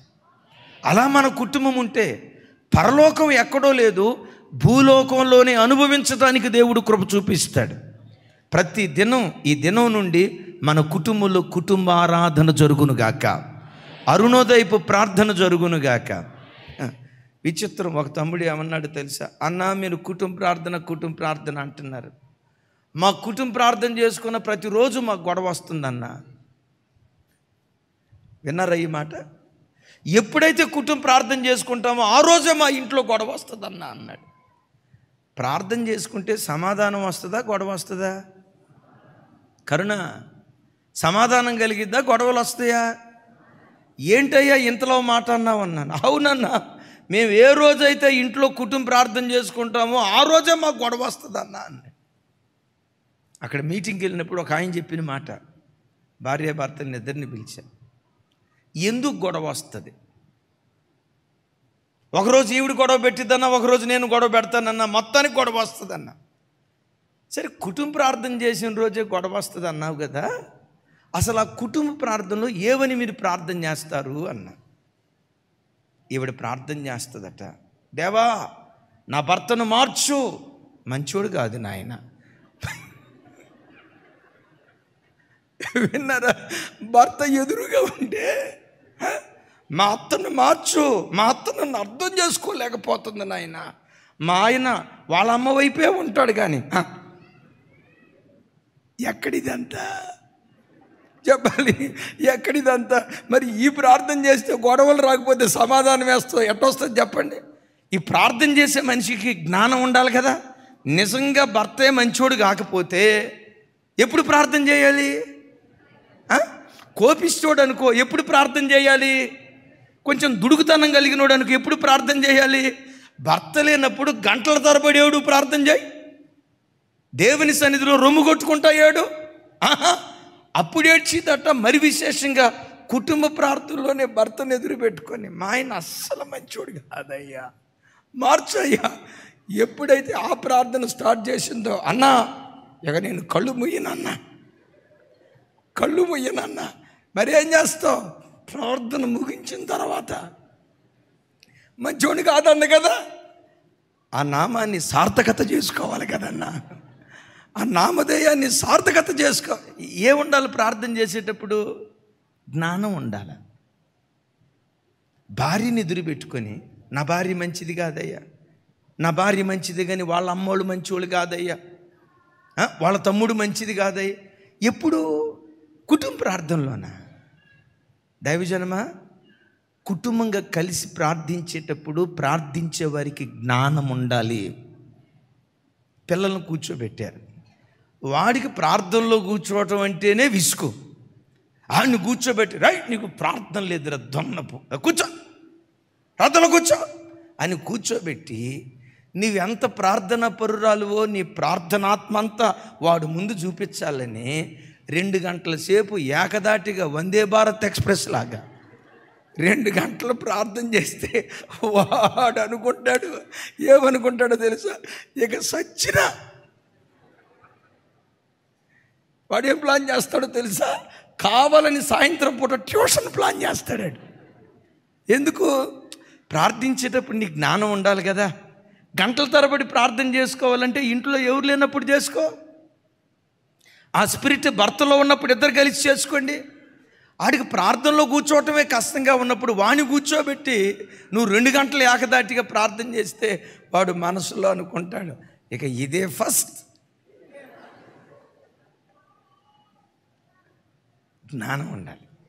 అందుకని పేతురు గారు అంటారు కదా, జ్ఞానముతో కాపురము చేయుడి, జ్ఞానంతో కాపురం. ఆ పిల్లలకి అంత అలవాట్లేదు కదా, ఒక అర్ధగంట. ఆ పిల్లలకి అంత అలవాట్లేదు కదా, వాడి చేతే పాట పాడించి వాడి చేతే ప్రార్థన చేయించి ఒక అర్ధగంట 30 గంటలో ముగించుకోండి. గంటల తరబడి ప్రార్థన చేయాలా, ఏకాంతంగా చేసుకోండి. యేసయ్యకి మహిమ కలుగును గాక. ఇప్పుడు చెప్పండి, ఇలా ప్రార్థన చేసుకుంటే కుటుంబ ప్రార్థనలో గొడవలు వస్తాయా, సమాధానం వస్తుందా? నోటి మాటలతో చెప్పలేనంత సమాధానం వస్తుంది. ఇది చేయకుండా మా ఆయన అస్సలు మంచోడు కాదు నాయన, 20 సంవత్సరాలైనా ఎప్పటికీ మారలేదయ్యా, మారతాడని నిరీక్షించి నా ఓపిక చచ్చిపోయిందయ్యా ఆయన అన్నామంటే ఆడు కొట్టడానికి ఎక్కడ లేని ఓపిక వస్తుంది. ఇప్పుడు ఏముండాలి? అయితే ఒక మాట, a family prays together, that family stays together. ఒక బలమైన కుటుంబంగా నీ కుటుంబాన్ని కట్టే శక్తి మోకాళ్ళ ప్రార్థనలోనే ఉంది. ఓ చక్కటి కొటేషన్ తమ్ముడు రాజేష్ పంపించాడు మోకాళ్ళ ప్రార్థన జీవితం గురించి. ఒక చక్కటి మాట, మీకు అవకాశం ఉంటే మీ నోట్బుక్ మీద రాసుకోండి. ఒకసారి అది చెప్తాను.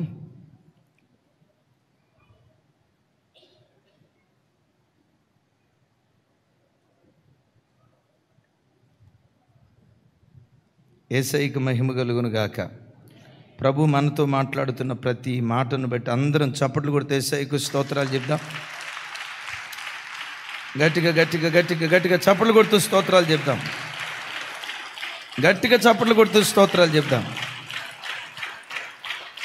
గట్టిగా హల్లెలూయా. కలిసి ప్రార్థించే కుటుంబాలుగా మన కుటుంబాలను దేవుడు బలపరుచును గాక. కుటుంబంగా కలిసి ప్రార్థన చేస్తే ఆ కుటుంబం ఎంత శక్తివంతమైందో, ఆ కుటుంబ ప్రార్థన ద్వారా ఎలాంటి బలమైన కార్యాలు జరిగిస్తాడో ఒక అద్భుతమైనటువంటి మాట నేనంట.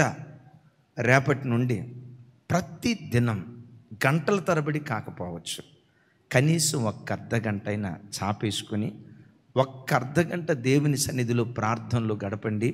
అలాంటి దివ్యమైన ప్రార్థనాత్మ ప్రతి ఇంటిని ఒక కొర్నేలు ఇల్లులాగా దేవుడు ప్రతిష్ఠించి ఆశీర్వదించునుగాక. అది రాసుకోండి మీకు అవకాశం ఉంటే. మోకాళ్ళ మీద ఉండే కుటుంబం మోకాళ్ళ మీద ఉండే కుటుంబం ఆయుధాలు పట్టుకున్న సైన్యం కంటే బలమైనది, శక్తివంతమైనది. ఆమేన్. మోకాళ్ళ మీద ఉండే కుటుంబం ఆయుధాలు పట్టుకున్న సైన్యం కంటే శక్తివంతమైనది, బలమైనది. దేనికంటే శక్తివంతమైంది, దేనికంటే బలమైనది? ఎవరు? మోకాళ్ళ మీద ఉండే కుటుంబం ఆయుధాలు పట్టుకున్న సైనికుని కంటే బలమైన వారు, శక్తివంతమైన వారు. అలాంటి శక్తివంతమైన కుటుంబాలుగా మన కుటుంబాలను దేవుడు స్థిరపరచునుగాక. లాస్ట్ 2 words నేను ముగించబోతున్నాను. F stands for faith, A stands for accountability, M stands for mute. ఇప్పుడు విన్నాం కదా, చెప్పాలి 4 చెప్పాలి. ఎంటర్సిస్ విజ్ఞాపన, తర్వాత L Y. L stands for love, ప్రేమ కలిగిన కుటుంబాలుగా ప్రతి కుటుంబం కట్టబట్టడానికి దేవుడు మన కుటుంబాలను దైవికమైన ప్రేమతో తన కృపను బట్టి నింపునుగాక. చెప్దాం ఆమేన్. నేనంట కుటుంబంలో అన్నీ ఉండి ప్రేమతో కూడుకున్న పలకరింపు, ప్రేమతో కూడుకున్న వాతావరణం ఒక ఇంటిలో లేకపోతే నేనంట ఆ ఇల్లే ప్రత్యక్ష నరకం. కొంతమంది భర్తలు ఉంటారు, అస్సలు వాళ్ళ ముఖంలో నవ్వే కనపడదు. కొంతమంది, నేను మిమ్మల్ని అంటలా, కొంతమంది ముఖాలు మామూలు ఒరిజినల్ భాషలో చెప్తాను, అవధం దాగిన ముఖాల్లాగా ఉంటాయి. ఎప్పుడు చూసినా సిరుబూరులు ఆడతాడు. ఏం కావాలి, బీరోలోనే తీసుకో, ఫీజు కట్టమన్నా కదా, ఎందుకు కట్టలా, నేను రాను, పేరెంట్స్ మీటింగ్ లేదు గిరిమెంట్ నేను రానుబా నేను రానుబా నేను అన్నా కదా. ఆ మాట తీరు ఎట్టుంటుందంటే ఏమనుకోవద్దు, వీడు మనిషి పశువు అర్థం కాదు. అదే బజార్లో ఇంకొక ఆడ మనిషి కనపడింది అనుకోండి, మా ఊడు మెలికలు తిరుగుతూ మాట్లాడతాడు. అక్కడ ఆ మెలికలు తిరుగుతూ మాట్లాడతాడు. అరే కట్టుకొని నీ దగ్గరికి వచ్చిందే, నిన్ను నమ్మి నీ దగ్గరికి వచ్చిందే, పగలంతా సాయంత్రం నీ రాక కొరకు ఎదురు చూస్తుందే, భర్త ప్రేమగా ఒక మాట మాట్లాడతాడేమో, ఆప్యాయంగా ఒక మాట మాట్లాడతాడేమోనని సాయంత్రం నీ రాక కొరకు ఎదురు చూసిందే, రావటం ఏంటే ఏం బెడ్షీట్ అక్కడ పెట్టా మడతట్లేదా, నాకు తెలిసా నువ్వు సోమరిపోద్దానివని. అయినా నిన్ననే సుఖం మీ అమ్మ నానాల, నిన్ననే సుఖం మీ కాంతానా నానాల. చూడండి, నేనంట నీ కుండెల్లో ఉన్న ఎమోషన్, ఆ ప్రేమతో కూడుకున్న తత్వాన్ని ఎప్పుడు ఎక్స్ప్రెస్ చేయి. కుటుంబాలు ఎక్కడ ఫెయిల్ అవుతాయో తెలుసా? కోపాన్ని ఎక్స్ప్రెస్ చేయగలిగినంత తేలిగ్గా గుండెల్లో ఉన్న ప్రేమను వ్యక్తపరచలేరు. ఈరోజు విజయవాడలో కూడా ఈ మాట నోట్ చేశా. ఏదన్నా ఒక కోపం వచ్చి భార్యను ఒక దెబ్బ కొట్టారు అనుకోండి, ఒక దెబ్బ కొట్టరు అంటే నన్ను కలుపుకున్నాను ఏంటి ఇక్కడ, ఏసునామములో అది పతనం అయిపోవును కాక. రైట్, కొట్టరు మీరు. ఎప్పుడైనా పొరపాటున ఒక దెబ్బ అట్లా అన్నారనుకోండి, అబ్రహ్మనా కొట్టిన జ్ఞాపకం ఏమైనా ఉందా? ఎట్ట చూస్తున్నాడంటే, ఎంతమందిలో అడిగితే ఎట్టన్నా, సపరేట్ అడగని చెప్పి డెఫినెట్గా ఏదో ఒక మాట ఏదో అట్లా అని ఉంటాడు. దెబ్బ కొట్టిన తర్వాత మనం దేవుని పెట్టలేం కదా, యేసయ్య రక్తం మనలో ప్రవహిస్తుంది కదా. డ్యూటీకి వెళ్ళిన తర్వాత ఎందుకు అట్లా కొట్టా, ఆ మాట అనకుండా ఉండాల్సింది, పాప ఎంత బాధపడుతూ ఉంటుందో, అయినా నాకు ఈ కోపం ఎందుకు, దేవుని నమ్ముకున్నాగా అంటే ఒక మాట అని ఆపొచ్చు కదా, ఎందుకు కొట్టా, నేను కొట్టకుండా ఉండాల్సింది. ఎంత ఏడుస్తూ ఉంటుందో, ఒక్క దెబ్బ కొట్టి ఆ రోజంతా నువ్వేడుస్తావు. ఇంట్లో ఉన్న ఈ మనిషి మాత్రం బిర్యానీ వండుకొని తిని ఉంటుంది. విచిత్రం చూడండి, ఆమె బిర్యానీ వండుకొని తింటే బయట ఉద్యోగం చేస్తున్నాం, నువ్వు మాత్రం టెన్షన్ పడుతూ ఉంటావు. అనుకుంటావు, సాయంత్రం ఇంటికి వెళ్ళిన తర్వాత సారీ అడుగుతా, సారీ అమ్మా తొందరపడ్డా, సారీ నన్ను క్షమించమ్మా అని చేయబట్టుకుంటా, దగ్గరికి తీసుకుంటా, క్షమాపణ అడుగుతా, కలిసిపోతా అని అనుకుంటావు, పగలంతా అనుకుంటావు. సాయంత్రం ఇంటికి వచ్చేసరికి యథా రాజా, ఏంటే లేవు నా దగ్గర. హృదయంలో అంత ప్రేమ ఉంది కదా, దాన్ని ఎక్స్ప్రెస్ చేయలేం. బైబిల్లో 2 అద్భుతమైన సన్నివేశాలు చెప్తాను. అలా నీ మాట తీరుంటే, అలాంటి సాక్ష్యాన్ని సంపాదించుకోగలిగితే పరలోకం ఎక్కడూ లేదు, నీ ఇల్లే చిన్నపాటి పరలోకం లాగా ఉంటుంది. పరలోకానికి వెళ్ళక మునిపే ఆ పరలోకపు రుచి నీ కుటుంబంలో చూడటానికి దేవుడు కృప చూపిస్తాడు. హన్నమ్మ తల్లి ఏడుస్తూ ఉంటే భర్త వచ్చి అంటాడు, హన్న ఎందుకు ఏడుస్తున్నావు, మనకు పిల్లలు లేరని ఏ రోజైనా ఒక్క మాట నేను అన్నానా, అనలేదే, ఎడకో. అక్కడ అంటాడు, 10 మంది కుమారుల కంటే నేను నీకు శ్రేష్టమైన వాడిని కానా. చూడండి ఆ మాట, చూడండి అంటే నా వైపు చూడండి, బైబిల్ కాదు, నా వైపు చూడండి, నాతో కలిసి చెప్పండి. 10 మంది కుమారుల కంటే నేను నీకు శ్రేష్టమైన వాడిని కానా. ఏమంటున్నాడు? 10 మంది కుమారుల కంటే నేనంట. ఏనాడైనా భర్త తన భార్యతో ఉన్న బంధాన్ని పోల్చుకునేటప్పుడు కుమారుని బాంధం ఇలాంటి బాంధం పోల్చుకోగలుగుతాడా? పోల్చుకోలేడు. ఒక కుమారుడు కాదు, 10 మంది కుమారుల కంటే నేను నీకు శ్రేష్టమైన వాడిని కాదా. ఆ మాటకున్న అర్థం ఏంటంటే, 10 మంది కుమారులు ఒక తల్లికి ఎంత ధైర్యం ఇవ్వగలరో ఆ ఒక్క భర్త తన భార్యకు అంతకు మించిన ధైర్యాన్ని ఇచ్చాడు. ఏడుస్తున్న భార్య కన్నీళ్లు తుడుస్తున్నాడు. కొంతమంది భర్తలు ఉంటారు, మాటకు ముందు కొడతాడు, మాట ఎత్తితే కొడతాడు. నేనంట ఇంటికి వచ్చిన ఆడబిడ్డని భార్యను కొట్టేవాడు, నాకు తెలిసి భార్య మీద చేయి చేసుకునేవాడు, భార్యను కొట్టేవాడు ఏమంటారు చెప్పండి? మగోడే కాదా? ఊరుకో, ఏమాట అదే తప్పని. ఆ భార్యను కొట్టడం ఏంటండి? ఏం నిన్ను కొడితే ఏం కోపం నీకు ఒక్కడికైనా ఉంది? నిన్ను కొడితే ఊరేసుకొని చేస్తావు. ఏం కొట్టలేదా? ఎప్పుడు భార్య ఏడుస్తూ ఉంటే దగ్గరికి తీసుకొని 10 మంది కుమారుల కంటే నేను శ్రేష్టమైన వాడిని కాదా? ఇలాంటి మాట నీ ఇంటిలో ఉంటే పరలోకం ఎక్కడో లేదండి, భూమి మీదే నువ్వు అనుభవించడానికి దేవుడు కృప చూపిస్తాడు. ఇదొక ఎత్తు అయితే, అసలు నేనంట ఎల్కానా ఎలాంటి మాట ఎక్కడ నేర్చుకున్నాడో తెలుసా?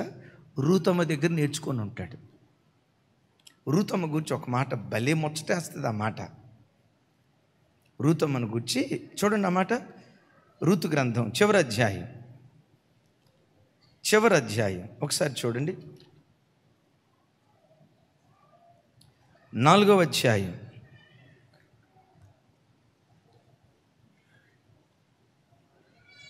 15వ వచనం.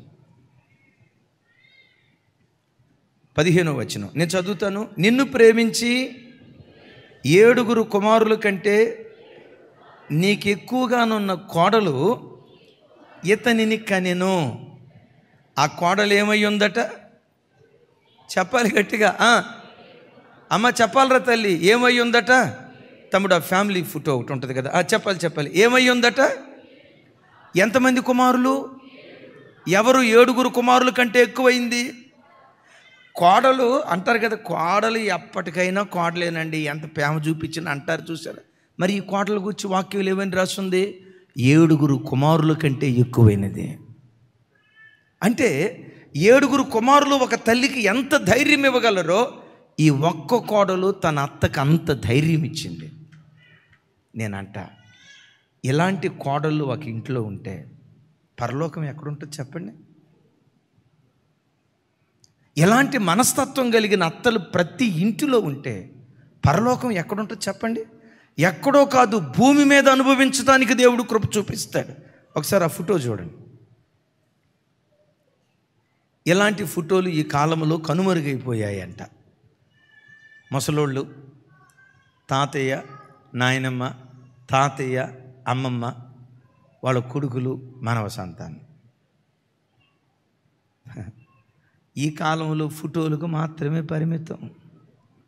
అద్భుతం, ఫోటోలకు మాత్రమే పరిమితం. ఒకప్పుడు ఉమ్మడి కుటుంబాలు ఉండేవి. ఉమ్మడి కుటుంబాలు, ఒకే ఇంట్లో 5-6 ఫ్యామిలీలు కలిసి ఉండేవి, కొట్లాట ఉండేది కాదు. ఈ కాలపు స్లోగన్ ఏంటో తెలుసా? మేమిద్దరం మాకిద్దరం, మూడోవాడు వద్దే వద్దు. ఇంకోసారి చెప్పంటారా? మేమిద్దరం మాకిద్దరు, ఇంకా బయట వాళ్ళు వద్దు అని చెప్పి ప్రజలు గిరిగీసుకొని బ్రతుకుతూ ప్రేమతో కూడుకున్న తత్వం కుటుంబాల్లో అణగారిపోతూ ఉంది. దైవజనమా, నేనంట ఎప్పుడైనా నేను చింతల్లో చెప్పాను, నేను యేసయ్య దగ్గర నేర్చుకుంది ఏంటో చెప్పంటారా? నా వైపు చూడండి. నేను యేసయ్య దగ్గర నేర్చుకుంది ఏంటో చెప్పంటారా? ఏ వ్యక్తినైనా కల్మషం లేకుండా నిండు మనసుతో ప్రేమించాలి. నిండు మనసుతో ప్రేమించాలి. కపటంతోనో, కుయుక్తితోనో, తంత్రంతోనో మనసులో ఒకటి పెట్టుకొని పైకి ఇంకొకటి మాట్లాడే ఈ దరిద్రపు గుణం దేవుని ఎదుట చెప్తున్నాను, ఈ జెరెమియా అనేవాడి రక్తంలో లేదు. ఎందుకో చెప్పమంటారా? నా రక్తాన్ని యేసయ్య తన రక్తంతో శుద్ధి చేశాడు గనక నా ప్రాచీన స్వభావాన్ని సిలువేసి ఆయన స్వభావాన్ని నా లోపల దేవుడు ప్రవహింపజేస్తా ఉన్నాడు. నా వైపు చూడండి. వసంతన నన్ను ప్రేమిస్తున్నాడా లేదా నాకు అవసరం లేదు. వసంతన నన్ను కూర్చేయమనుకుంటున్నాడు కూడా నాకు అవసరం లేదు. ప్రభు ఆ బిడ్డను నా చేతులకు అప్పగించాడు. ఆ బిడ్డను నిండు మనసుతో నేను ప్రేమించాలి. That's it. ఎబినేజరను నన్ను ప్రేమిస్తాడా లేదా నాకు తెలియదు. ఆదామను నన్ను ప్రేమిస్తారు, అది వేరే సంగతి. ఆయన నన్ను ప్రేమిస్తున్నాడా లేదా నాకు అవసరం లేదు. ఈ పిల్లలు ప్రభు నాకు అప్పగించిన పిల్లలు. కడుపును పుట్టిన పిల్లలను ప్రేమించిన దానికంటే, తోబుట్టువులను ప్రేమించిన దానికంటే బిడ్డలను నిండు మనసుతో ప్రేమించటం. ఏ వ్యక్తి వచ్చినా 2 నిమిషాలు మాట్లాడినా, 3 నిమిషాలు మాట్లాడినా నా మనసులో ఉండేది ఏంటో తెలుసా? నేను మాట్లాడిన ఆ 2 నిమిషాలు ఒక 2 నెలల పాటు వాళ్ళకు ఒక జ్ఞాపకంగా ఉండాలి. మొన్న ఒకరోజు ఒక కుటుంబం వచ్చింది.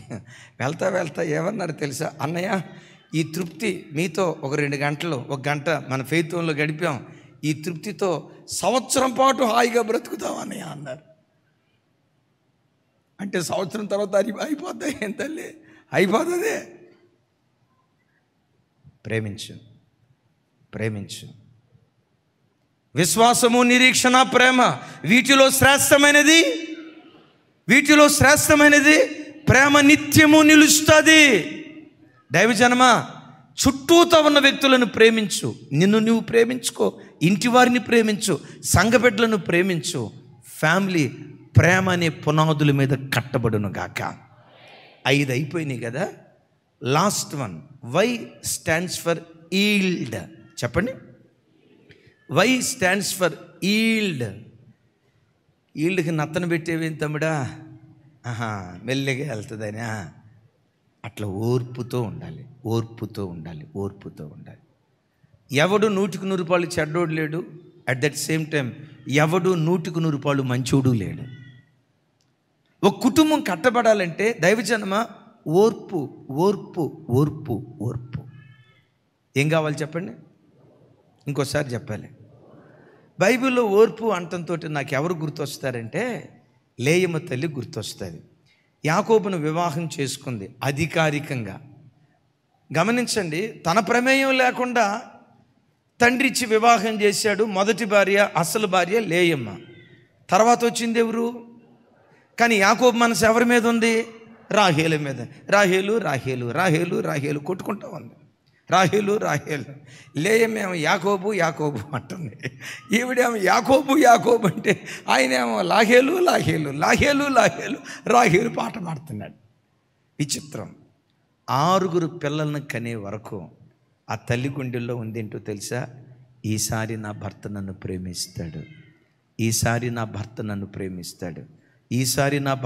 ప్రేమిస్తాడు.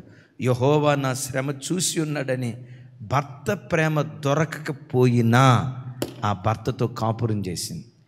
ఏ స్త్రీ అయినా, చాలాసార్లు చెప్పాను, అత్తమామల ప్రేమ దొరకపోయినా బ్రతకగలుగుతుంది. ఆడపడుచు ప్రేమ దొరకపోయినా బ్రతకగలుగుతుంది. ఇంట్లో ఉండే బావా మరుదుల ప్రేమ దొరక్కపోయినా బ్రతకగలుగుతుంది. ఏ స్త్రీ భర్త ప్రేమ దొరక్కపోతే బ్రతకలేదు. లేయమ్మకు దొరకందేంటి? సాక్షాత్తు భర్త ప్రేమే దొరకలేదు. విడాకులు కోరలా, ఓర్చుకుంది. ఆ తల్లి ఓర్పు వ్యర్థం కాల. అద్భుతం తెలుసా? ఆ తల్లి గర్భంలో నుండి లేవీయులను పుట్టించాడు. ఆ తల్లి గర్భంలో నుండి యోధాజాతిని పుట్టించాడు.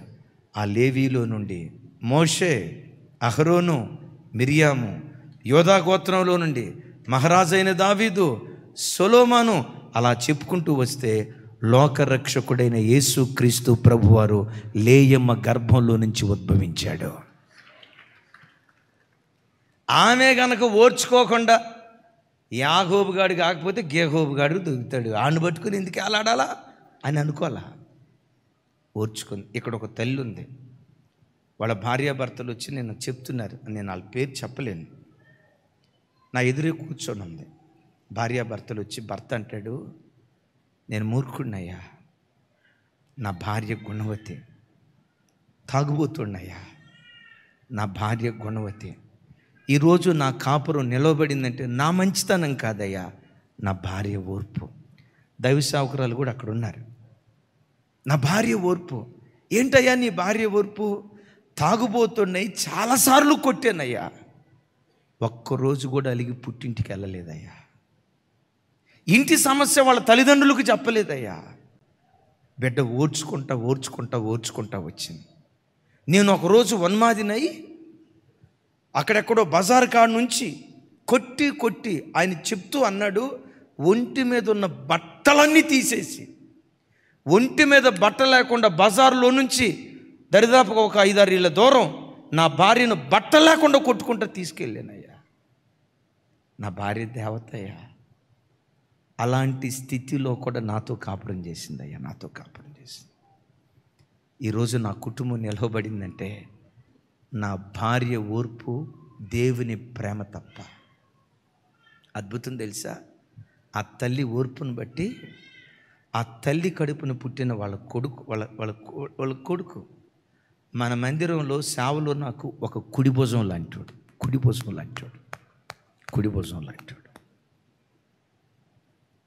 కొన్ని విషయాల్లో ఎక్కువగా, అంటే టెక్నాలజీ విషయంలో ఎక్కువగా బిడ్డ మీద నేను ఆధారపడతా. అంత సహాయం చేస్తాడు బిడ్డ. నేను అనుకున్నా ఆ తల్లి ఓర్పే మందిరానికి ఒక గొప్ప పరిచారకుని అందించగలిగింది.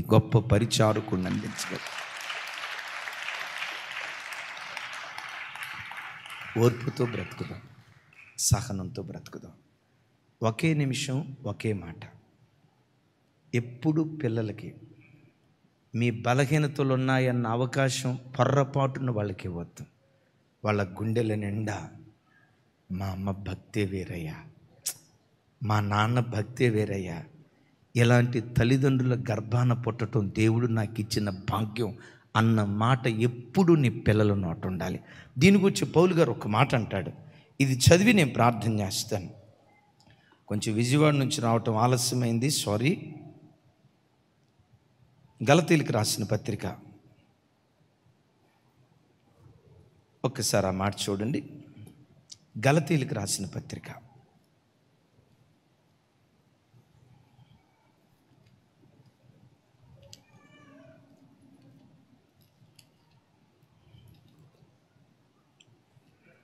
2వ అధ్యాయం 5వ వచనం. 2:5. తమ్ముడు ఒకసారి చూపించా మాట. బహు ఖరీదైన మాట, రాసుకోండి, నోట్ చేసుకోండి. గలతీలకు రాసిన పత్రిక 2వ అధ్యాయం 5వ వచనం. నాతో కలిసి చెప్పండి. సువార్త సత్యము మీ మధ్యన నిలుచున్నట్లు మేము వారికి ఒక్క గడియ అయినను లోబడుటకు ఇష్టపడలేదు. నా వైపు చూడండి. మనం వినే సువార్త సత్యం మన పిల్లల్లో నిలిచి ఉండాలి. చెప్తాం ఆమేన్. మనం వింటున్న సువార్త సత్యం మన పిల్లల్లో నిలిచి ఉండాలి. ఆమేన్. ఏ వాక్యం అయితే మన పిల్లలు విన్నారో ఆ వాక్యం వాళ్ళ హృదయ క్షేత్రంలో పడి 30 60 100 ఆ వాక్యం ఫలించాలి. ఆ వాక్యం ఫలించాలంటే తస్మా జాగ్రత్త. సువార్త సత్యము మన పిల్లల్లో నిలిచి ఉండాలంటే సాతానుకు ఒక్క గడియ కూడా మనం లోబడకూడదు. ఎవరికి? ఒక్క గడి అయినా సాతానుకు నువ్వు లోబడితే, ఒక భర్తగా, ఒక తండ్రిగా, ఒక భార్యగా, ఒక తల్లిగా సాతానుకు నువ్వు లోబడితే, నువ్వు లోబడిన సంగతి నీ పిల్లలు కళ్ళతో చూస్తే, వాళ్ళలో అంతకాలం నిలిచున్న ఆ సువార్త సత్యం వ్యర్థమైపోదు. మీకు అర్థమయ్యే భాషలో చెప్పాలంటే రాజు ఎట్లారా అనుకోండి, రాజు జ్యోతక్ అనుకోండి. నాకు కోపం వచ్చి అక్కడెక్కడో ఫెయితోం కింద పెటమని కొట్టా. అది చూడక మీరు చూశారు. రేపు ఎప్పుడైనా నిలవబడి విశ్వాసులారా మనం ప్రేమతో బ్రతకాలి, ఓర్పుతో బ్రతకాలి అని అన్నాను అనుకోండి, మీరేం చేస్తారో తెలుసా? ముసుగు ముందుకు లాగి ఫక్కుమని నవ్వుతారు. అన్నా, ప్రేమ గురించి చెప్పావు కానీ నీకే లేదు కదన్నా, ఓర్పు గురించి చెప్పావు కానీ నీకే లేదు కదన్నా, మొన్న మేము చూసాం నువ్వు అక్కడ పెట్టమని కొట్టావు. అప్పుడు నేను ప్రకటించే సువార్త సత్యం మీలో నిలుస్తుందా? నిలవకూడదు అంటే వేదిక దగ్గర నిలవబడే మేము ఒక్క గడియ కూడా వాడికి లోబడకూడదు. మేము ఎంత ఖచ్చితంగా బ్రతికి వాక్యాన్ని బోధిస్తామో ఆ వాక్యం మీ హృదయ క్షేత్రంలో 100 ఫలించడానికి దేవుడు కృప చూపిస్తాడు. Praise the lord. మా బోధ కంటే ముందు మా బ్రతుకును మీరు చూస్తారు. Praise the lord. am I right? మా బోధ కంటే మా బ్రతుకును ముందు చూస్తారు. బ్రతుకు బాగుండి మేము బోధించామా, విత్తే ప్రతి విత్తనం 100 ఫలించడానికి దేవుడు కృప చూపిస్తాడు. అందుకని అమ్మా, సాతానుకు ఒక్క గడియ కూడా నువ్వు లోబడకుందువుగాక. నీ పిల్లల హృదయాలలో అవిశ్వాసం, భక్తిహీనత బయలుదేరటానికి బేసాలుగా ఉన్న నీ లోపం ఎన్నడూ కనపడకుండా ఒక పరిపూర్ణమైన తల్లిగా, ఒక పరిపూర్ణమైన తండ్రిగా దేవుడు మనందరినీ ఆశీర్వదించును గాక. అలా మన కుటుంబాలు కట్టుకుందామా? పెద్దగా చెప్పాలి. అలా మన కుటుంబాలు కట్టుకుందామా? F stands for faith.